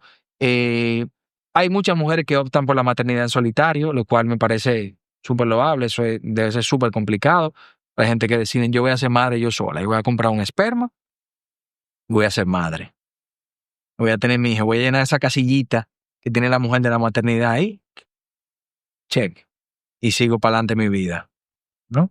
Y conozco pacientes que yo mismo he convencido en consulta, de ahí a ahí. 38 años, tengo un novio, pero él no quiere tener más hijos porque tiene 3, yo lo dejé. ¿Qué yo puedo hacer? Quiero congelar mis óvulos. Mira, esta es una edad que no te conviene para congelar óvulos porque tú no eres madre soltera. Ay, ¿tú crees? Y vuelven y lo hacen. Y tienen sus hijos. Con donante. Con donante. Espero. Y después muchas de esas mujeres consiguen una pareja y se casan y juntan los hijos del otro con los de ella y hacen una familia feliz, hermosa. ¿Sabes qué es lo que pasa? Y colorín colorado. ¿Sabes qué es lo que pasa? Que las mujeres, a partir de cierto punto, y de una manera totalmente entendible, no quieren perder tiempo, no pueden perder tiempo. Y entonces, a todas las relaciones que entran como con ese disclaimer. Tenemos un par de salidas y de una vez le está diciendo, mira, yo no estoy en perder tiempo. También. Tú me dices si tú lo que estás en perder tiempo, yo lo que quiero ya una relación estable, etcétera. Y esa vaina a muchos hombres lo ahuyenta. Porque a nadie le gusta, a ningún hombre le gusta sentirse con ese peso del compromiso. O sea, y yo sé que eso lo verán como un filtro, ¿no? Así yo filtro lo que estén para hace rato, que siga su camino y que no me haga perder mi tiempo. Y lo entiendo, pero muchos hombres no saben lo que quieren. O sea, están fluyendo. Están fluyendo. Y si desde el primer momento ya tú me pusiste a mí esa traba de que te diga si va todo o no va nada. Entonces, no, pero está bien, si tú tienes esa prisa, sigue tu camino. Yo lo que quiero es conocerte y ver cómo es tu camino. No. Esa parte de las relaciones interpersonales es complejo, obvio. Yo no soy experto en eso, ni mucho menos especialista. Yo creo que también el mundo ha cambiado. O sea, la tradición que nosotros traemos de nuestros hogares. Yo por lo menos viví en un hogar de mi papá y mi mamá por matrimonio durante muchos años. Eh, eh, Le faltaba un año para cumplir 50 años, falleció a destiempo, de una enfermedad, pero yo siempre viví, papá, mamá, hermanos, y mis hermanos, se casó mi hermano mayor y después se quedó embarazada su esposa y era como, bueno, está formando su familia, yo tengo que formar la mía y este es mi camino. Obviamente, yo no te voy a mentir, yo al principio dije, mira, yo me quiero ir para España, no sé cuánto, yo tuve que ir a decirle a mi esposa de hoy, de hace 20 años, mira, vámonos para España, y ella me dijo, yo sin casarme no me voy a ir, si tú quieres vete tú. Y yo tuve que sentarme con mi papá y mi mamá, yo me acuerdo, con 22 años, y yo me voy a casar. Y después ella me dijo, tú tienes que ir a mi casa, pedir la mano. Yo tuve que coger para allá con mi papá y mi mamá. Entonces, eso yo creo que no se hace tanto, No, ya eso ha cambiado. tú sabes. Entonces, obviamente, si tú haces eso a los 22, ya llega un momento que tú vas a caminar. Yo tuve mi primer hijo a los 29, o sea, yo me casé a los 25. Nosotros llevamos 4 años casados, trabajando, estudiando, formándonos. Sí, haciendo vida de pareja. Haciendo vida de pareja, vivíamos en Madrid, jóvenes, un celularcito teníamos los dos, estoy hablando de 2005, 2006, comprábamos viajecitos de esos en línea aérea de bajo costo y nos íbamos para París, para Bélgica, viajando en Europa, porque 10 euros, 20 euros pasaje en la tasa.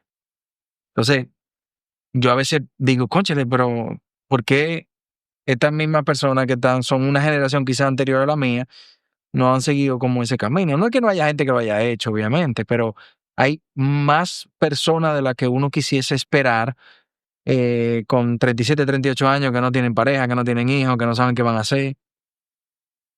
Sí. Y eso obviamente nos repercute a nosotros en lo que nos dedicamos, ¿no? Cada vez tenemos más problemas y más casos complejos. Y cada vez más difícil. Sí. Y opinión de José Ángel, no médica. Si tú tuvieras en tu consulta, o sin tema, porque le estoy hablando a José Ángel, la persona. Tú tienes una amiga, tiene su pareja, ¿no? Pero ella está concentrada en desarrollar su carrera. Ella quiere aprovechar las condiciones que se le están dando. Ella tiene 33, 35 años y dice, yo no quiero tener por ahora, es más, yo me voy a poner un Dios, porque yo necesito tirar para adelante. Si tú sabes que eventualmente ella va a querer tener hijos, yo sé que desde un punto de vista fisiológico, tu consejo sería no, tenlo ahora. Sin embargo, ¿cómo tú abordarías esa conversación? Mira, yo incluso en la consulta le digo a la gente, quédate, busca a tu muchacho de una vez, quédate embarazada. Yo le meto una prisa a todo el mundo. Todo el que va a escuchar esto, que me conoce, lo sabe. Todo el que llega al consultorio a veces va asustado porque yo le digo, tiene que buscar embarazo. Pues yo tengo como un trauma de los problemas posteriores. Pero quizá analizando a esa amiga, no en el consultorio, esa amiga, decir, ok, mira, vamos a ver qué carrera que tú estás haciendo, cuánto dura, cuántos años tú tienes, vamos a chequearte, vamos a ver cómo están los ovarios, cuáles son las expectativas, qué edad tiene exactamente, y ahí un poco plantear el consejo en función de eso. Porque si esa amiga tiene 35 años, 36, va a cumplir 37, y me dice, no, es que yo quiero hacer un máster nuevo ahora, mire, tú tienes que elegir, entonces pues también la gente tiene que elegir, ¿verdad? El camino que quiere coger. Ahora, la pregunta de, ¿tú quieres ser mamá? Es una pregunta pesada, ¿no? Que pone a la gente a analizar. Porque si tú quieres ser mamá, este es el momento para hacerlo. Entonces tú tienes que poner en tu lista de prioridades, organizar tu orden. Déjame poner esta aquí, esta no aquí, esta la voy a poner un poco más para arriba. Si esto realmente es una prioridad, tienes que escalarla y hacerlo. Yo he hecho muchísimos cursos después que tengo hijos, y mi esposa también. Vamos a hablar por ella que es mujer. Cursos, trabajo, ha escalado profesionalmente teniendo los hijos. O sea que se puede, Sí. ¿no? Y de hecho, la mujer cambia. Hombre y mujer, yo creo que todo el mundo tener hijos lo cambia. Pero la mujer, todas sus prioridades cambian totalmente. Yo conozco mujeres que son muy dedicadas a su carrera. Workaholic, puesta para su crecimiento, tengo buena posición, gano muy bien, soy una máquina de trabajar. Y esa mujer desde que tiene hijos, su prioridad no es el trabajo, quiere seguir activa profesionalmente, quiere seguir teniendo independencia financiera. Pues espérate, ya yo no quiero trabajar igual. Yo quiero trabajar en un lugar que me den a mí flexibilidad, de yo manejar mi tiempo, para yo poder compartir con mi hijo, etcétera. O sea, y si eso implica que yo me voy por otro trabajo en donde hasta gane menos dinero, no hay ningún problema, pero para mí lo importante ahora mismo es mi familia. O sea que realmente lo más importante al final siempre va a ser la familia. O sea, el trabajo no deja de ser un medio para un fin. El trabajo nunca va a ser un fin. El dinero nunca va a ser un fin. O sea, si nos analizamos como seres humanos, ¿cuáles son las cosas más importantes que uno cosecha en su vida? Lo que da felicidad, la vida se acaba. La vida es muy rápido y se acaba. Nada material se lleva. Lo que tú te llevas son los momentos. Y los momentos se viven en familia, ¿no? Y tal por lo opuesto, la gente que no quiere tener hijos. Por ejemplo, esa parte es respetable. Pero siguiente línea, hay muchas mujeres que, que dicen, no, yo voy a tener mis hijos y yo voy a seguir para adelante. Yo creo que cada vez se plantea más. Cada vez se plantea más. Y la que está muy, muy, muy clara hace su esfuerzo y, bueno, congela sus óvulos, vuelve a insistir en esa parte, se está chequeando, está pendiente y por lo menos está analizando lo hago sola, no lo hago, no he tomado la decisión completamente, pero lo tengo dentro de mis prioridades ahí para hacerlo, ¿no? Es una decisión muy personal. Yo intento no parecer que induzco al otro a hacer algo de lo que yo creo. ¿Entiendes? O sea, yo creo mucho en la familia, creo en que los hijos hay que tenerlo pronto, que no importa lo que uno quiera hacer, que no importa lo que se está haciendo, que se puede. Es una experiencia mía personal y de mi pareja, ¿no? Y de mi familia. Eh, pero yo intento aconsejar con mi ejemplo y de ponerme por delante de intentando un poco evitar esos problemas, Sí. ¿no? E incluso también desde el punto de vista económico. Es verdad que a la hora de tu formar tu familia, tú tienes que ser una persona productiva, ok. Tú tienes una nueva responsabilidad y tú no vas a ser un charlatán que tú estás desempleado, tú no produces un chele y tú estás pariendo muchachos. No, está claro. Pero No tiene un también, límite. también la gente se pone la vara muy alta. Este episodio llega a ustedes gracias a Yetur. Tengo más de 2 años siendo usuario de la marca. Tuve la X90, ahora tengo la T2 y yo estoy enamorado del vehículo. Es un vehículo que tiene confort, que tiene tecnología, que tiene buen gusto. Puedo llegar a donde sea ese vehículo y estoy, mire, feliz de la vida. Si ustedes tienen curiosidad de saber más de la marca y de montarse y ver qué se siente andar en un Yetur, vayan a su showroom más cercano. Señor y señoras, si ya usted es profesional, ya tú estás trabajando, tú tienes proyección, tú no esperes que el dinero te sobre. No esperes tener inversiones, apartamentos propios, etcétera, para formar tu familia. Porque eso no es así. O sea, en la vida nada pasa como tú lo planifiques.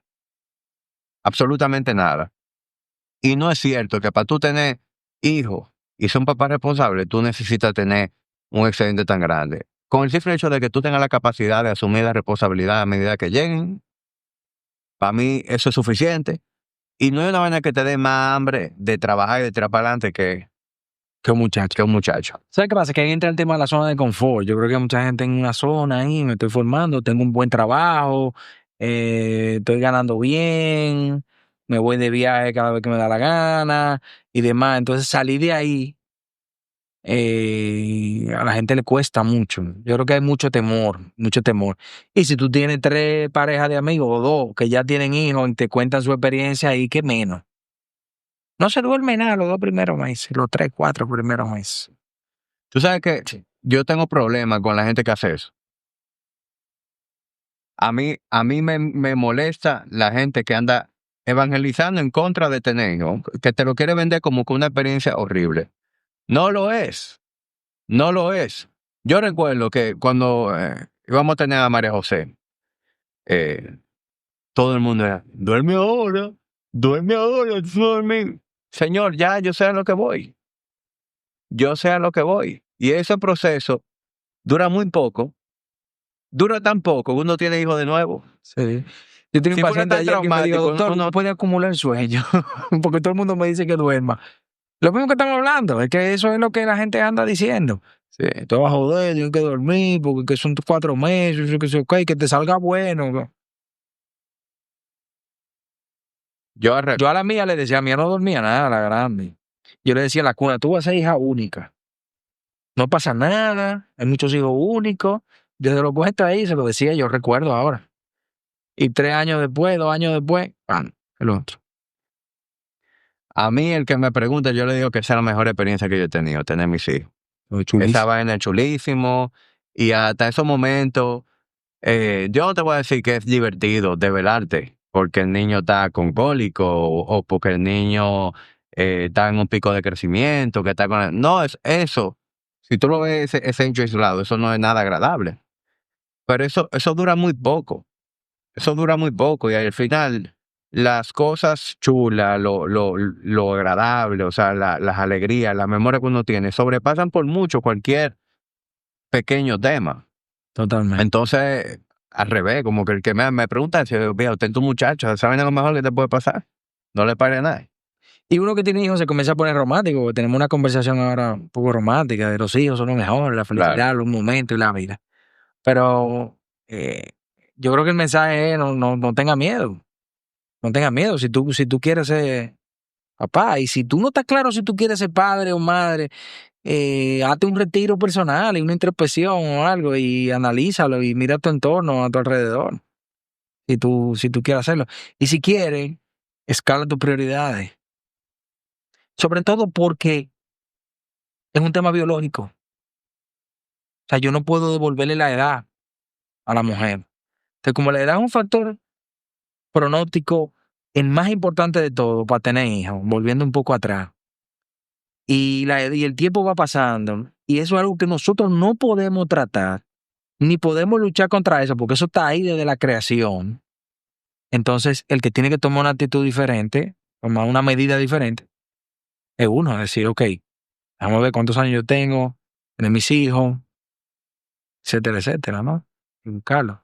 Pero es un tema muy complejo a nivel sociológico, muy, muy complejo, porque, mira, a mí hay mucho sufrimiento, mucho sufrimiento. Y te puedo decir que mucho sufrimiento que yo muchas veces me lo llevo para mi casa. No es, no es un simple diablo, me da pena. No. Es algo que yo como médico, por mi forma de ser, eh, sufro por la gente. Sufro por la gente. Sufro y a veces me da rabia de decir, concho, lo dejaron tanto tiempo, tanta vuelta, tanta cosa.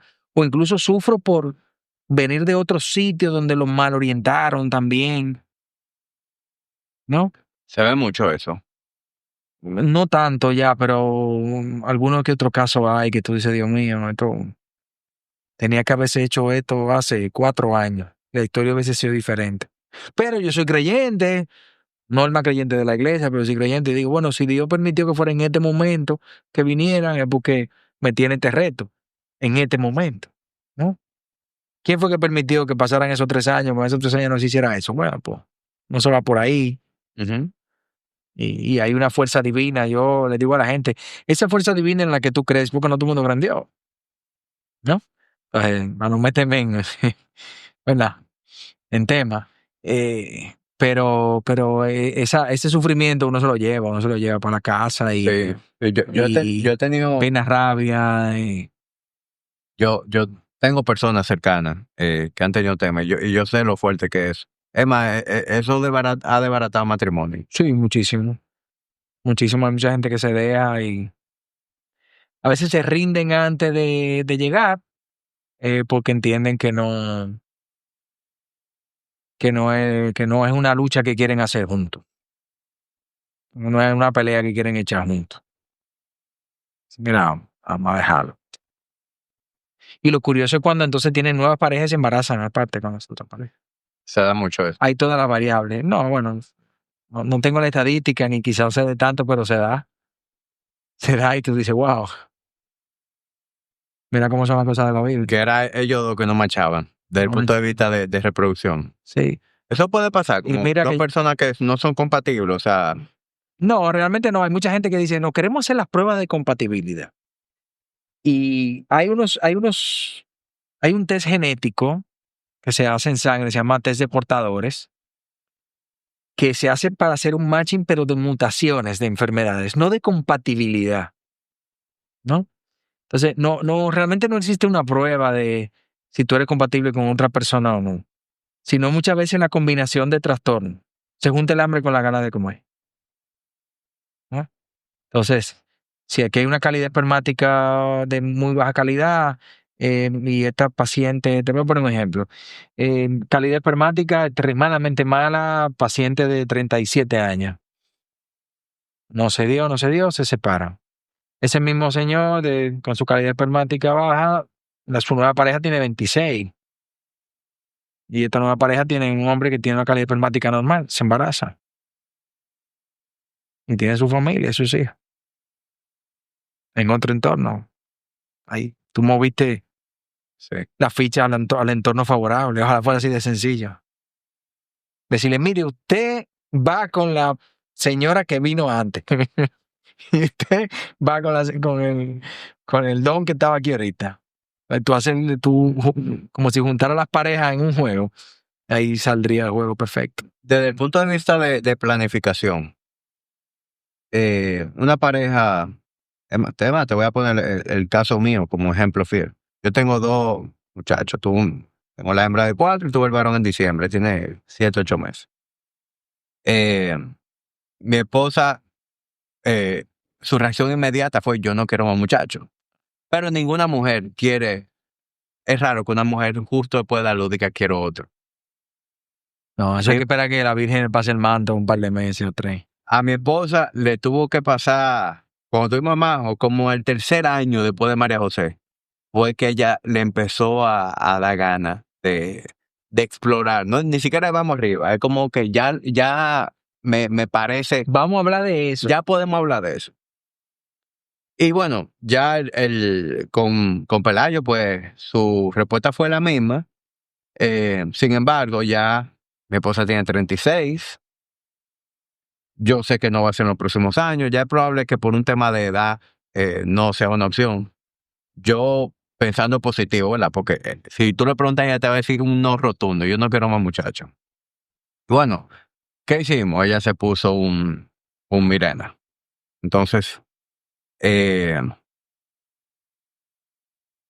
dependiendo de cómo esto vaya, si yo pasan 1 o 2 años, yo asumo, yo diré, bueno, déjame hacerme una vasectomía y tú te quitas el Mirena. Eh, Sin embargo, tú viendo las fichas, ¿cómo tú asesoras o cómo tú me asesorarías bajo ese escenario? Mira, el tema está en que comienza el temor a partir de los 36, 37, 38 años de poder tener algún niño con algún tipo de problema y demás. Eso te lo digo yo, José Ángel, más que médico. El temor, yo, por ejemplo, cuando ya uno va entrando en cierta edad, dice, mira, tengo más probabilidades, ya tengo 2 hijos que son sanos, gracias a Dios. De verdad yo me arriesgaría a buscar otro embarazo, eh, y tomar ese chance de que, va a ser porque ella no lo va a buscar ahora, que tiene No, 36, ahora no pasaría nada. Ponte tú que cuando tenga 39 diga, y ellos, y los niños tengan más grandecitos y digan, ay, necesito otro bebé. Porque es un sentimiento, yo creo que nos pasa a todos, ¿no? A veces dice, coño, mira, estos 2 manganzones ya, yo tengo 2 grandes, yo digo, no quisiera devolverlo para atrás, pero como no lo puede devolver, a veces se te mete el decir, coño, si no tuviera uno chiquito aquí para volver otra vez a hacer lo que hacía con él, ¿no? O con ella. Eh, pero claro, me daría miedo con 39, 40 años, el riesgo de aborto aumenta, poner a tu esposa a pasar por una probabilidad de que tenga una pérdida por quizá un procedimiento quirúrgico para tipo legrado, para evacuar el útero que tiene sus riesgos, eh, o de tener al niño con algún tipo de problema, sobre todo es el mayor temor ahí.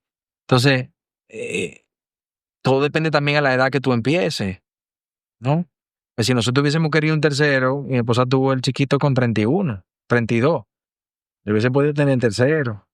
Pues tú dices, mira, nuestra planificación familiar está bien así, en 2, entendemos que 2 es suficiente para nosotros poder darle lo que le queremos dar, ¿verdad? Mi esposa y yo siempre hemos hablado, no queremos hijos de que para que después cuiden a uno de viejo ni nada de eso, sino a uno traerlo al mundo, darle cariño y darle facilidades y oportunidades, ¿no? Y pues para adelante. Entonces se quedó ahí, ese cierre. Entonces ella que se quede con su Mirena, por más que tú le digas en un año no se lo va a quitar, no, no.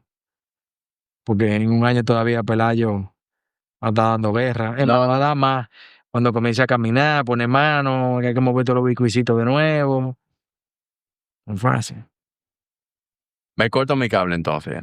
Claro, tú sabes que hay muchos hombres que hacen que dicen, bueno, yo puedo congelar una muestra de esperma antes de hacerme la vasectomía. Una muestra de esperma tú la congelas, la puedes tener congelada muchos años y por si acaso, que el destino diga. Eh, yo siempre, para recomendar esterilización definitiva, que sea vasectomía o sea ligadura de trompa y demás, me gusta que el niño tenga 1 año, 2 años, 3 años. Así, ok, mira, ya estoy claro de que no. Entonces, si tiene un Mirena y le va bien, que Mirena, hay gente que le va bien, gente que no. Si le va bien, ella puede mantenerse con el Mirena perfectamente y el planteamiento de la vasectomía se hace más adelante. Yo tengo un paciente que tenía 3 muchachos ya y la mujer estaba embarazada del 4 y él se hizo la vasectomía y ella todavía no había parido. Y el muchacho, pero deja que ella dé a luz. Dice, Se no, desesperó. no puedo tener ni eso de. Es más, cuando ya ella dé a luz, ya tienen que haber pasado los 3 meses de que ya no haya espermatozoide, por si acaso.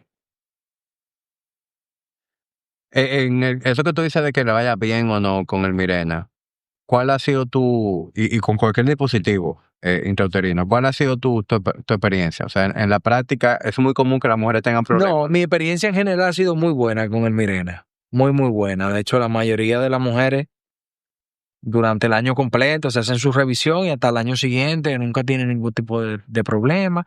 Pero sí que hay veces que algunas pacientes el Mirena produce una serie de síntomas muy típicos o manchados intermitentes muy continuos o porque no llega a acoplarse completamente. El Mirena lo que tiene es un núcleo del levonorgestrel, que es un tipo de progesterona, y va atrofiando farmacológicamente el endometrio hasta que deja una sola capita y ya la mujer incluso en la mayoría de las pacientes deja de ver la regla con el Mirena.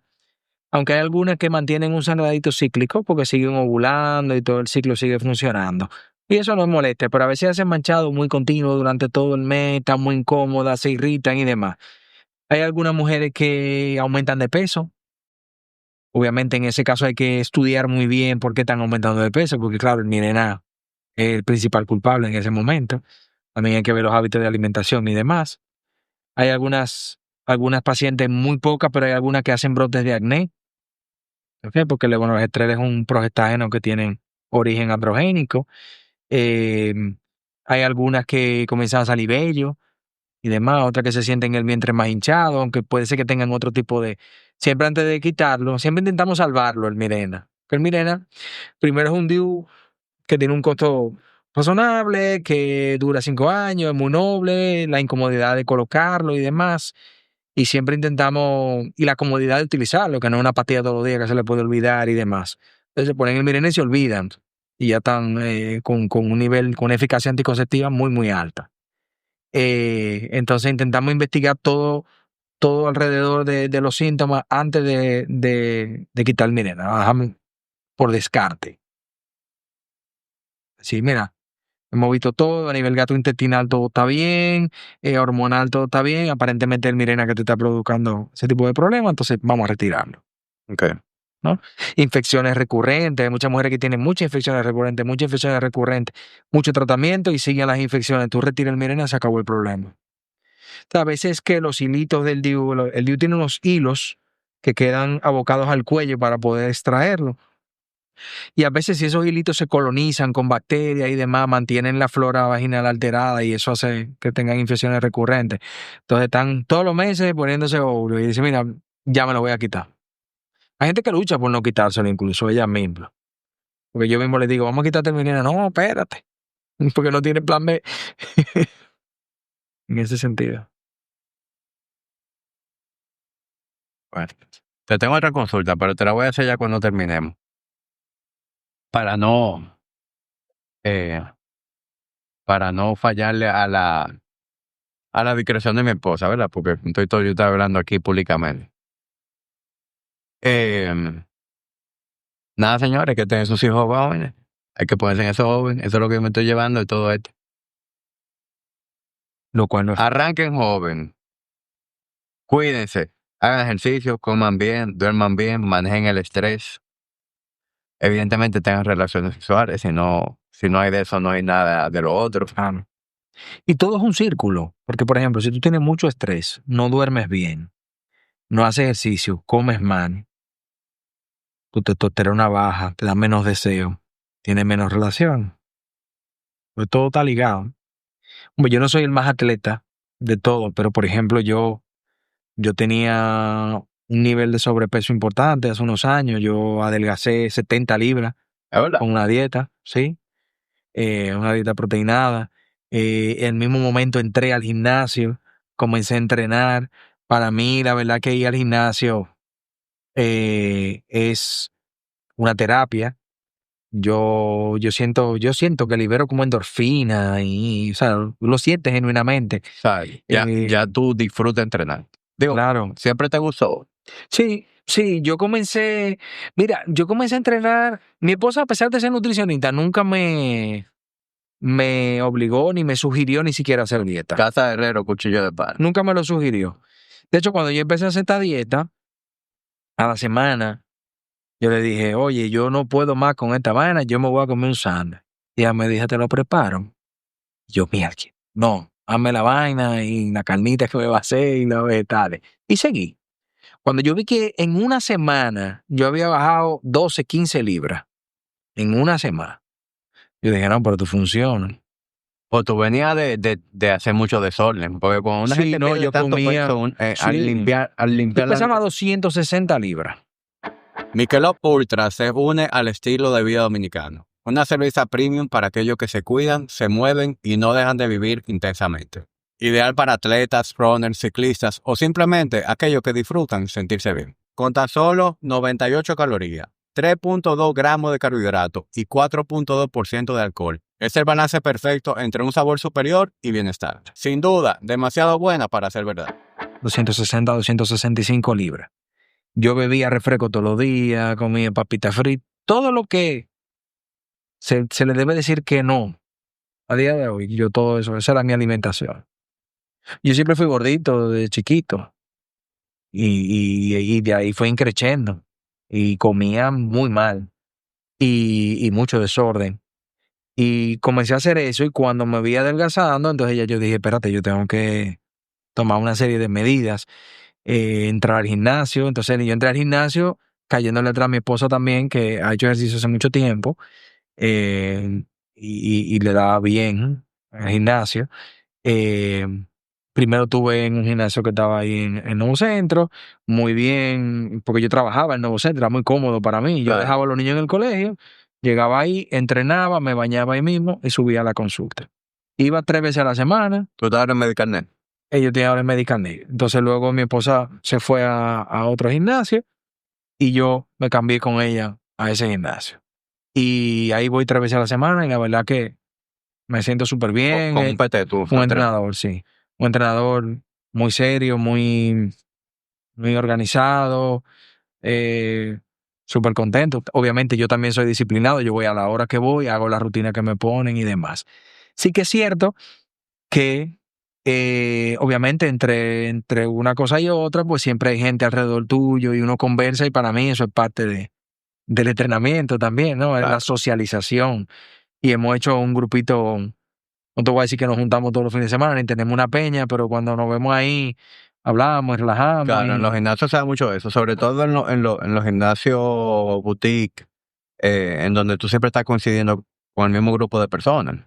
No es este Globo Gym comercial en donde hay cientos de personas, sino que si es como un entrenador, yo asumo que un gimnasio en donde a lo mejor se reúnen 15, 20 personas.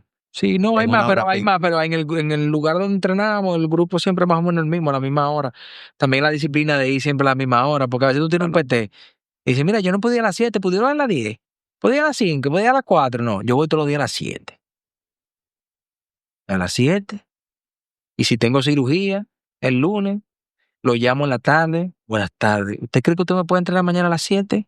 Sí. Entonces yo voy al otro día a las 7 y repongo mi clase, ¿no? Y si nosotros vamos de fin de semana, nos gusta mucho ir a un hotel de fin de semana, en familia, que tiene un gimnasio muy chulo, y vamos al gimnasio todos los días que estamos en el hotel y llevamos a nuestros hijos. Mi hija, por ejemplo, de 16 años, va al gimnasio a entrenar con el mismo PT y tiene una dinámica de entrenamiento. Y el varón juega ping-pong y Pero son activos. son activos, son activos. Y comen bien bueno, mi esposa no tiene allá el menú es fuerte en mi caso. Ya que ¿Cómo se llama tu esposa? Dennis Ramírez. Y ella tiene su consulta Ahí mismo en allá Medical contigo. Net. De hecho, yo estoy con ella en Medical Net. Ok. Ella es la jefa. Pero ella como persona, ella predica con un buen ejemplo porque ella entrena bien, come bien y lleva una vida muy equilibrada y muy saludable, sin exceso en ningún lado. eso es sentido común, ¿verdad? Guardar coherencia. Sin embargo, eso es a veces tan escaso verlo en, en las profesiones. Sí. A veces tuve personas que se dedican a una cosa, pero llevan un estilo de vida totalmente distinto. Incluso muchísimos médicos en el área de la salud y bienestar que no llevan un estilo de vida sano. Y Sí. yo sé que ser médico es complejo, o sea, sobre todo esa etapa de preparación, cuando tú estás estudiando, haciendo tu residencia, especialidad, o sea, eh, eso degrana a quien sea, o sea, lo que eso conlleva. Y muchas veces, entonces, cuando arrancaste la práctica también, para tú consolidar tu práctica, tienes que meter muchas horas de trabajo. Y yo sé que los médicos tienen eso en contra, pero yo creo que ya después de que tú tienes cierta comodidad, eh, como que básico. Sí, yo creo que hay que llevar un balance porque yo me puedo comer una pizza, me puedo beber un trago y una cerveza. Hay gente que a veces te puede ver y decir, oh, el doctor bebe cerveza, o el doctor bebe, o el doctor come pizza, o, ¿entiendes? No, sí, sí, porque tampoco Te estoy exagerando, lo que tú no vayas al nutricionista gordo, eso es imposible. Es que no, es que eso sí no, a mí no me hace sentido. O que el cardiólogo fume, no me hace sentido. El tipo de cosas, aunque sea discriminatorio para otras especialidades. A mí que el oftalmólogo fume o el urólogo me da igual. claro. Pero el cardiólogo no debería, ¿verdad? O el nutriólogo no debería de ser obeso. No te voy a decir que pueda tener cierto grado de sobrepeso o lo que sea, pero Sí, eso es. necesidad. O el que hace cirugía bariátrica. De hecho, hay muchos bariátricos que buena primera tuve que tienen algo de peso y de buena paz. Tú lo ves así. ¿Qué pasó? Sorpresa. Aquí predicando con el ejemplo. Sí. Eso pasa. Uno lo ve en las redes, o sea, no es que estoy diciendo nada de manera escondida. Pero en general, llevar un estilo de vida saludable se trata de eso, de balance. Yo creo que no hay que irse a ningún extremo. Eh, incluso alrededor del área del fitness, como que, y eso, la culpa de eso la tenemos nosotros, los entrenadores, por la forma en que nos mercadeamos, en que creamos como este aura de que yo hago todo bien. Yo siempre duermo bien, yo siempre entreno, yo siempre como bien, yo no me tomo un trago. Y entonces, tú estás proyectando algo que es mercadológicamente muy potable, pero no es real, ni tampoco es necesario. Porque para mí parte de la salud es también tú tener salud mental y tú tener la capacidad de consumir las cosas que a ti te gustan, que te dan cierto placer de manera responsable. Sí. Por ejemplo, yo disfruto un trago, yo disfruto el vino, yo disfruto el ron, yo disfruto una buena cerveza. Yo soy fumador de cigarros, de puro. Y cualquiera podría decir, no, pero este tigre, tú estás de que dueño de gimnasio, hablando de salud, pero tú estás con un trago y un cigarro. Bueno, pero yo no hago eso todo el día, todos los días. Yo hago eso de manera moderada y punto. O sea, simplemente es un Irresponsable. placer que tengo como cualquier otra persona. Yo no soy un robot. Sí, sí, el transmitir ese concepto de salud, de vida sana, no tiene por qué ser estricto. Lo que pasa es que mucha gente se excede en los malos hábitos y salir de esos hábitos se le hace muy difícil. Y uno a veces dice, Dios mío, si yo sé que no es fácil, pero es tomar la decisión. Y te voy a decir una cosa, yo creo que cambiar los hábitos de esa manera, mientras más viejo uno es, peor, es más difícil, Claro. muchísimo más Es difícil. difícil enseñarle el truco nuevo a un perro viejo. Si yo tuviera que hacer esa dieta que yo hice para bajar 70 libras ahora, me van a tener que querer gorda. Sí, porque es que los hábitos se van arraigando cada vez más. Y también a medida que uno va entrando, a medida que uno va madurando, entrando en edad, el qué me importa a mí se va acentuando en todo el sentido de la palabra. Exacto. Todo te importa menos. La vida después, la vida de una, el tiempo pasa rápido. Entonces, por ejemplo, hay una parte estética detrás del fitness que es lo que motiva a la mayoría de la gente en una temprana edad a querer hacer ejercicio. Yo empecé a hacer ejercicio yo lo que quería era bajar la barriga. Yo tenía 17, 18 años, yo quería bajar la barriga.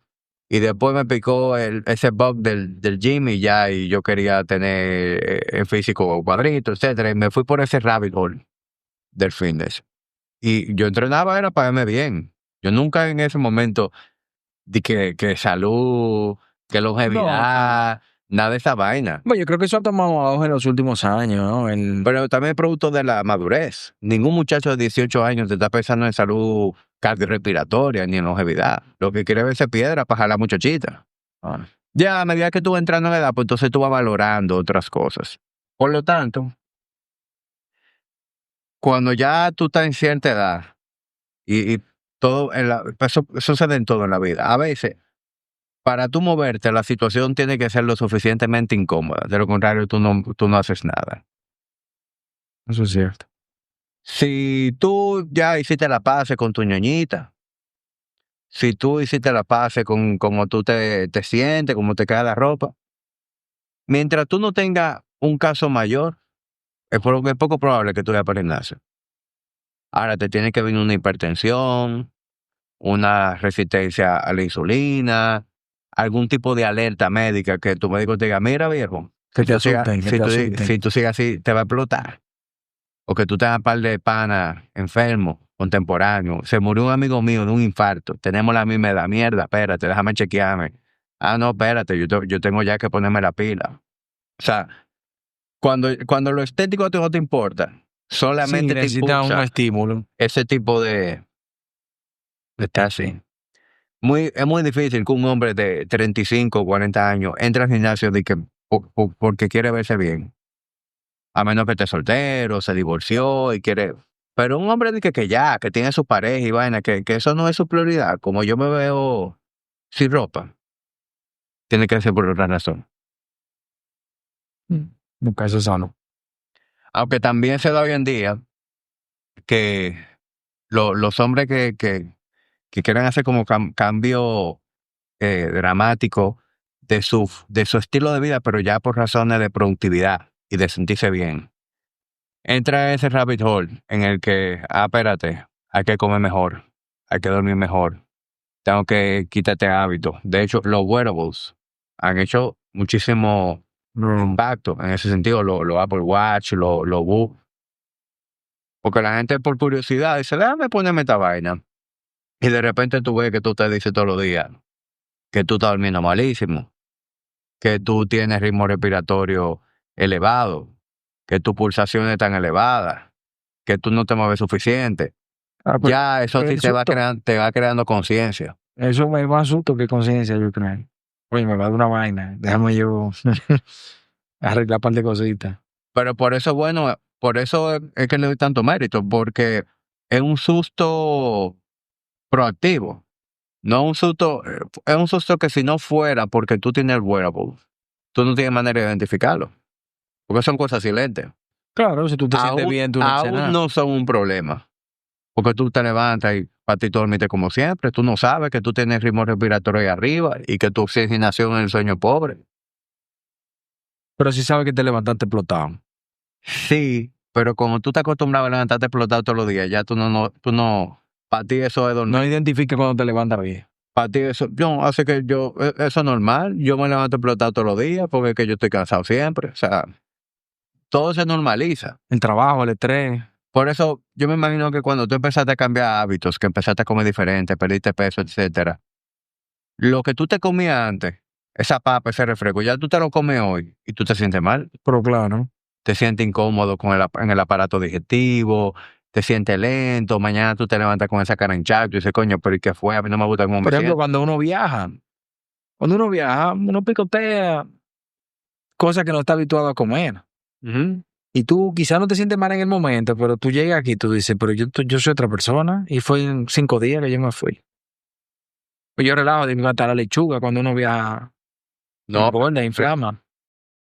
¿No? no, o te hace falta comer lechuga. O sea, a mí me pasa que si me voy de viaje, de vacaciones, por ejemplo, cuando yo me voy para Europa, eh, yo, yo como de todo. O sea, a mí me encanta la gastronomía. O sea, Europa está hecha por comer.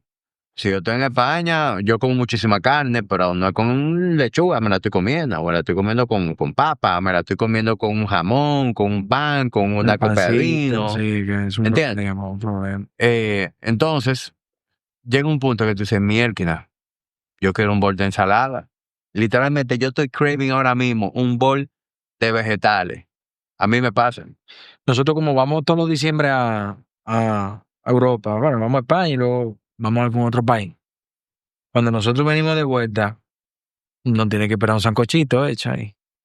Tú tienes que sentir ese sazón diferente, Un arroz con habichuela. con arrocito de habichuela, un sancocho, algo así. Pues eso es parte de la vida, del balance y todo. Sí. Bueno, José, muchísimas gracias, viejo. Yo creo que esta conversación ha sido muy edificante y creo que tú me has ayudado a aclarar muchos temas que, que a mí me despiertan curiosidad, pero también muchas de las preguntas que yo te hice las hice porque sé que alguien más las hace, se las hace. Em, no sé si hay algo más que se nos haya quedado, que tú quieras aclarar. Yo creo que Yo creo que hemos peinado todo. sí, el mundo de la infertilidad, de la dificultad para quedarse embarazada es un mundo bien complejo, porque tiene una parte médica, tiene una parte emocional, de pareja, y yo creo que lo más importante es tú conseguir una persona que te pueda integrar todos los aspectos eh, para darle ese enfoque que realmente cada quien necesita. Y siempre recordarse que la edad es el factor pronóstico más importante que nosotros tenemos y que cuanto antes se tienen los hijos, mejor. Que se entiende cuando alguien no puede. O sea, uno lo entiende, no se juzga, pero hay que escalar las prioridades, como ya decía antes. Si eso realmente es algo importante, hay que ir haciendo lo posible por llevarlo a una parte más para arriba, una prioridad. Yo voy a dejar tu credencial en la descripción del episodio para que quien quiera conectar contigo sepa dónde hacerlo. Y por último, ahorita yo te brindé un café. Tú no tomas café, yo espero que sí tú tomes vino para tener mejor Mi suerte. esposa bebe más que yo, pero Bueno, pues está bien, un regalo para me lleva. Denise. Denise se llama tu esposa, un regalo para Denise entonces. Gracias. Agradecerte este espacio, este momento. La verdad que como seguidor del podcast te puedo decir, te felicito primero por la forma de hacerlo, los invitados que vienen y este ambiente tan chulo que tiene aquí. Y para mí, la verdad que es un honor y fue una sorpresa, ¿no? Te puedo decir hasta cierto modo la invitación y una ilusión, ¿no? De hecho, no se lo he dicho a nadie. O sea que mi esposa lo sabe, o sea que cuando salga va a ser sorpresa. Sí, bueno viejo, gracias por verlo de esa manera. Eh, ya entiendo por qué accediste de una vez. O sea, te gustó la idea de venir Sí, al la verdad que espacio de sí. entrada. Yo lo he disfrutado muchísimo y yo espero que de esta conversación mucha gente vea las cosas diferentes, accione con un timing diferente y que quien necesita algún tipo de ayuda, pues se sienta en la confianza de ponerse Aprovecho. en la mano tuya, que tengo el testimonio de personas cercanas de lo buen médico y lo buen profesional que tú eres. Muchas gracias. Señores, gracias por llegar hasta aquí. Como siempre, el episodio ustedes se lo comparten a cualquier persona que le pueda interesar este tipo de contenido. Y si usted aún no se ha suscrito al canal, usted es un fatal y no se lo manda a decir con nadie, hágalo ahora, por favor.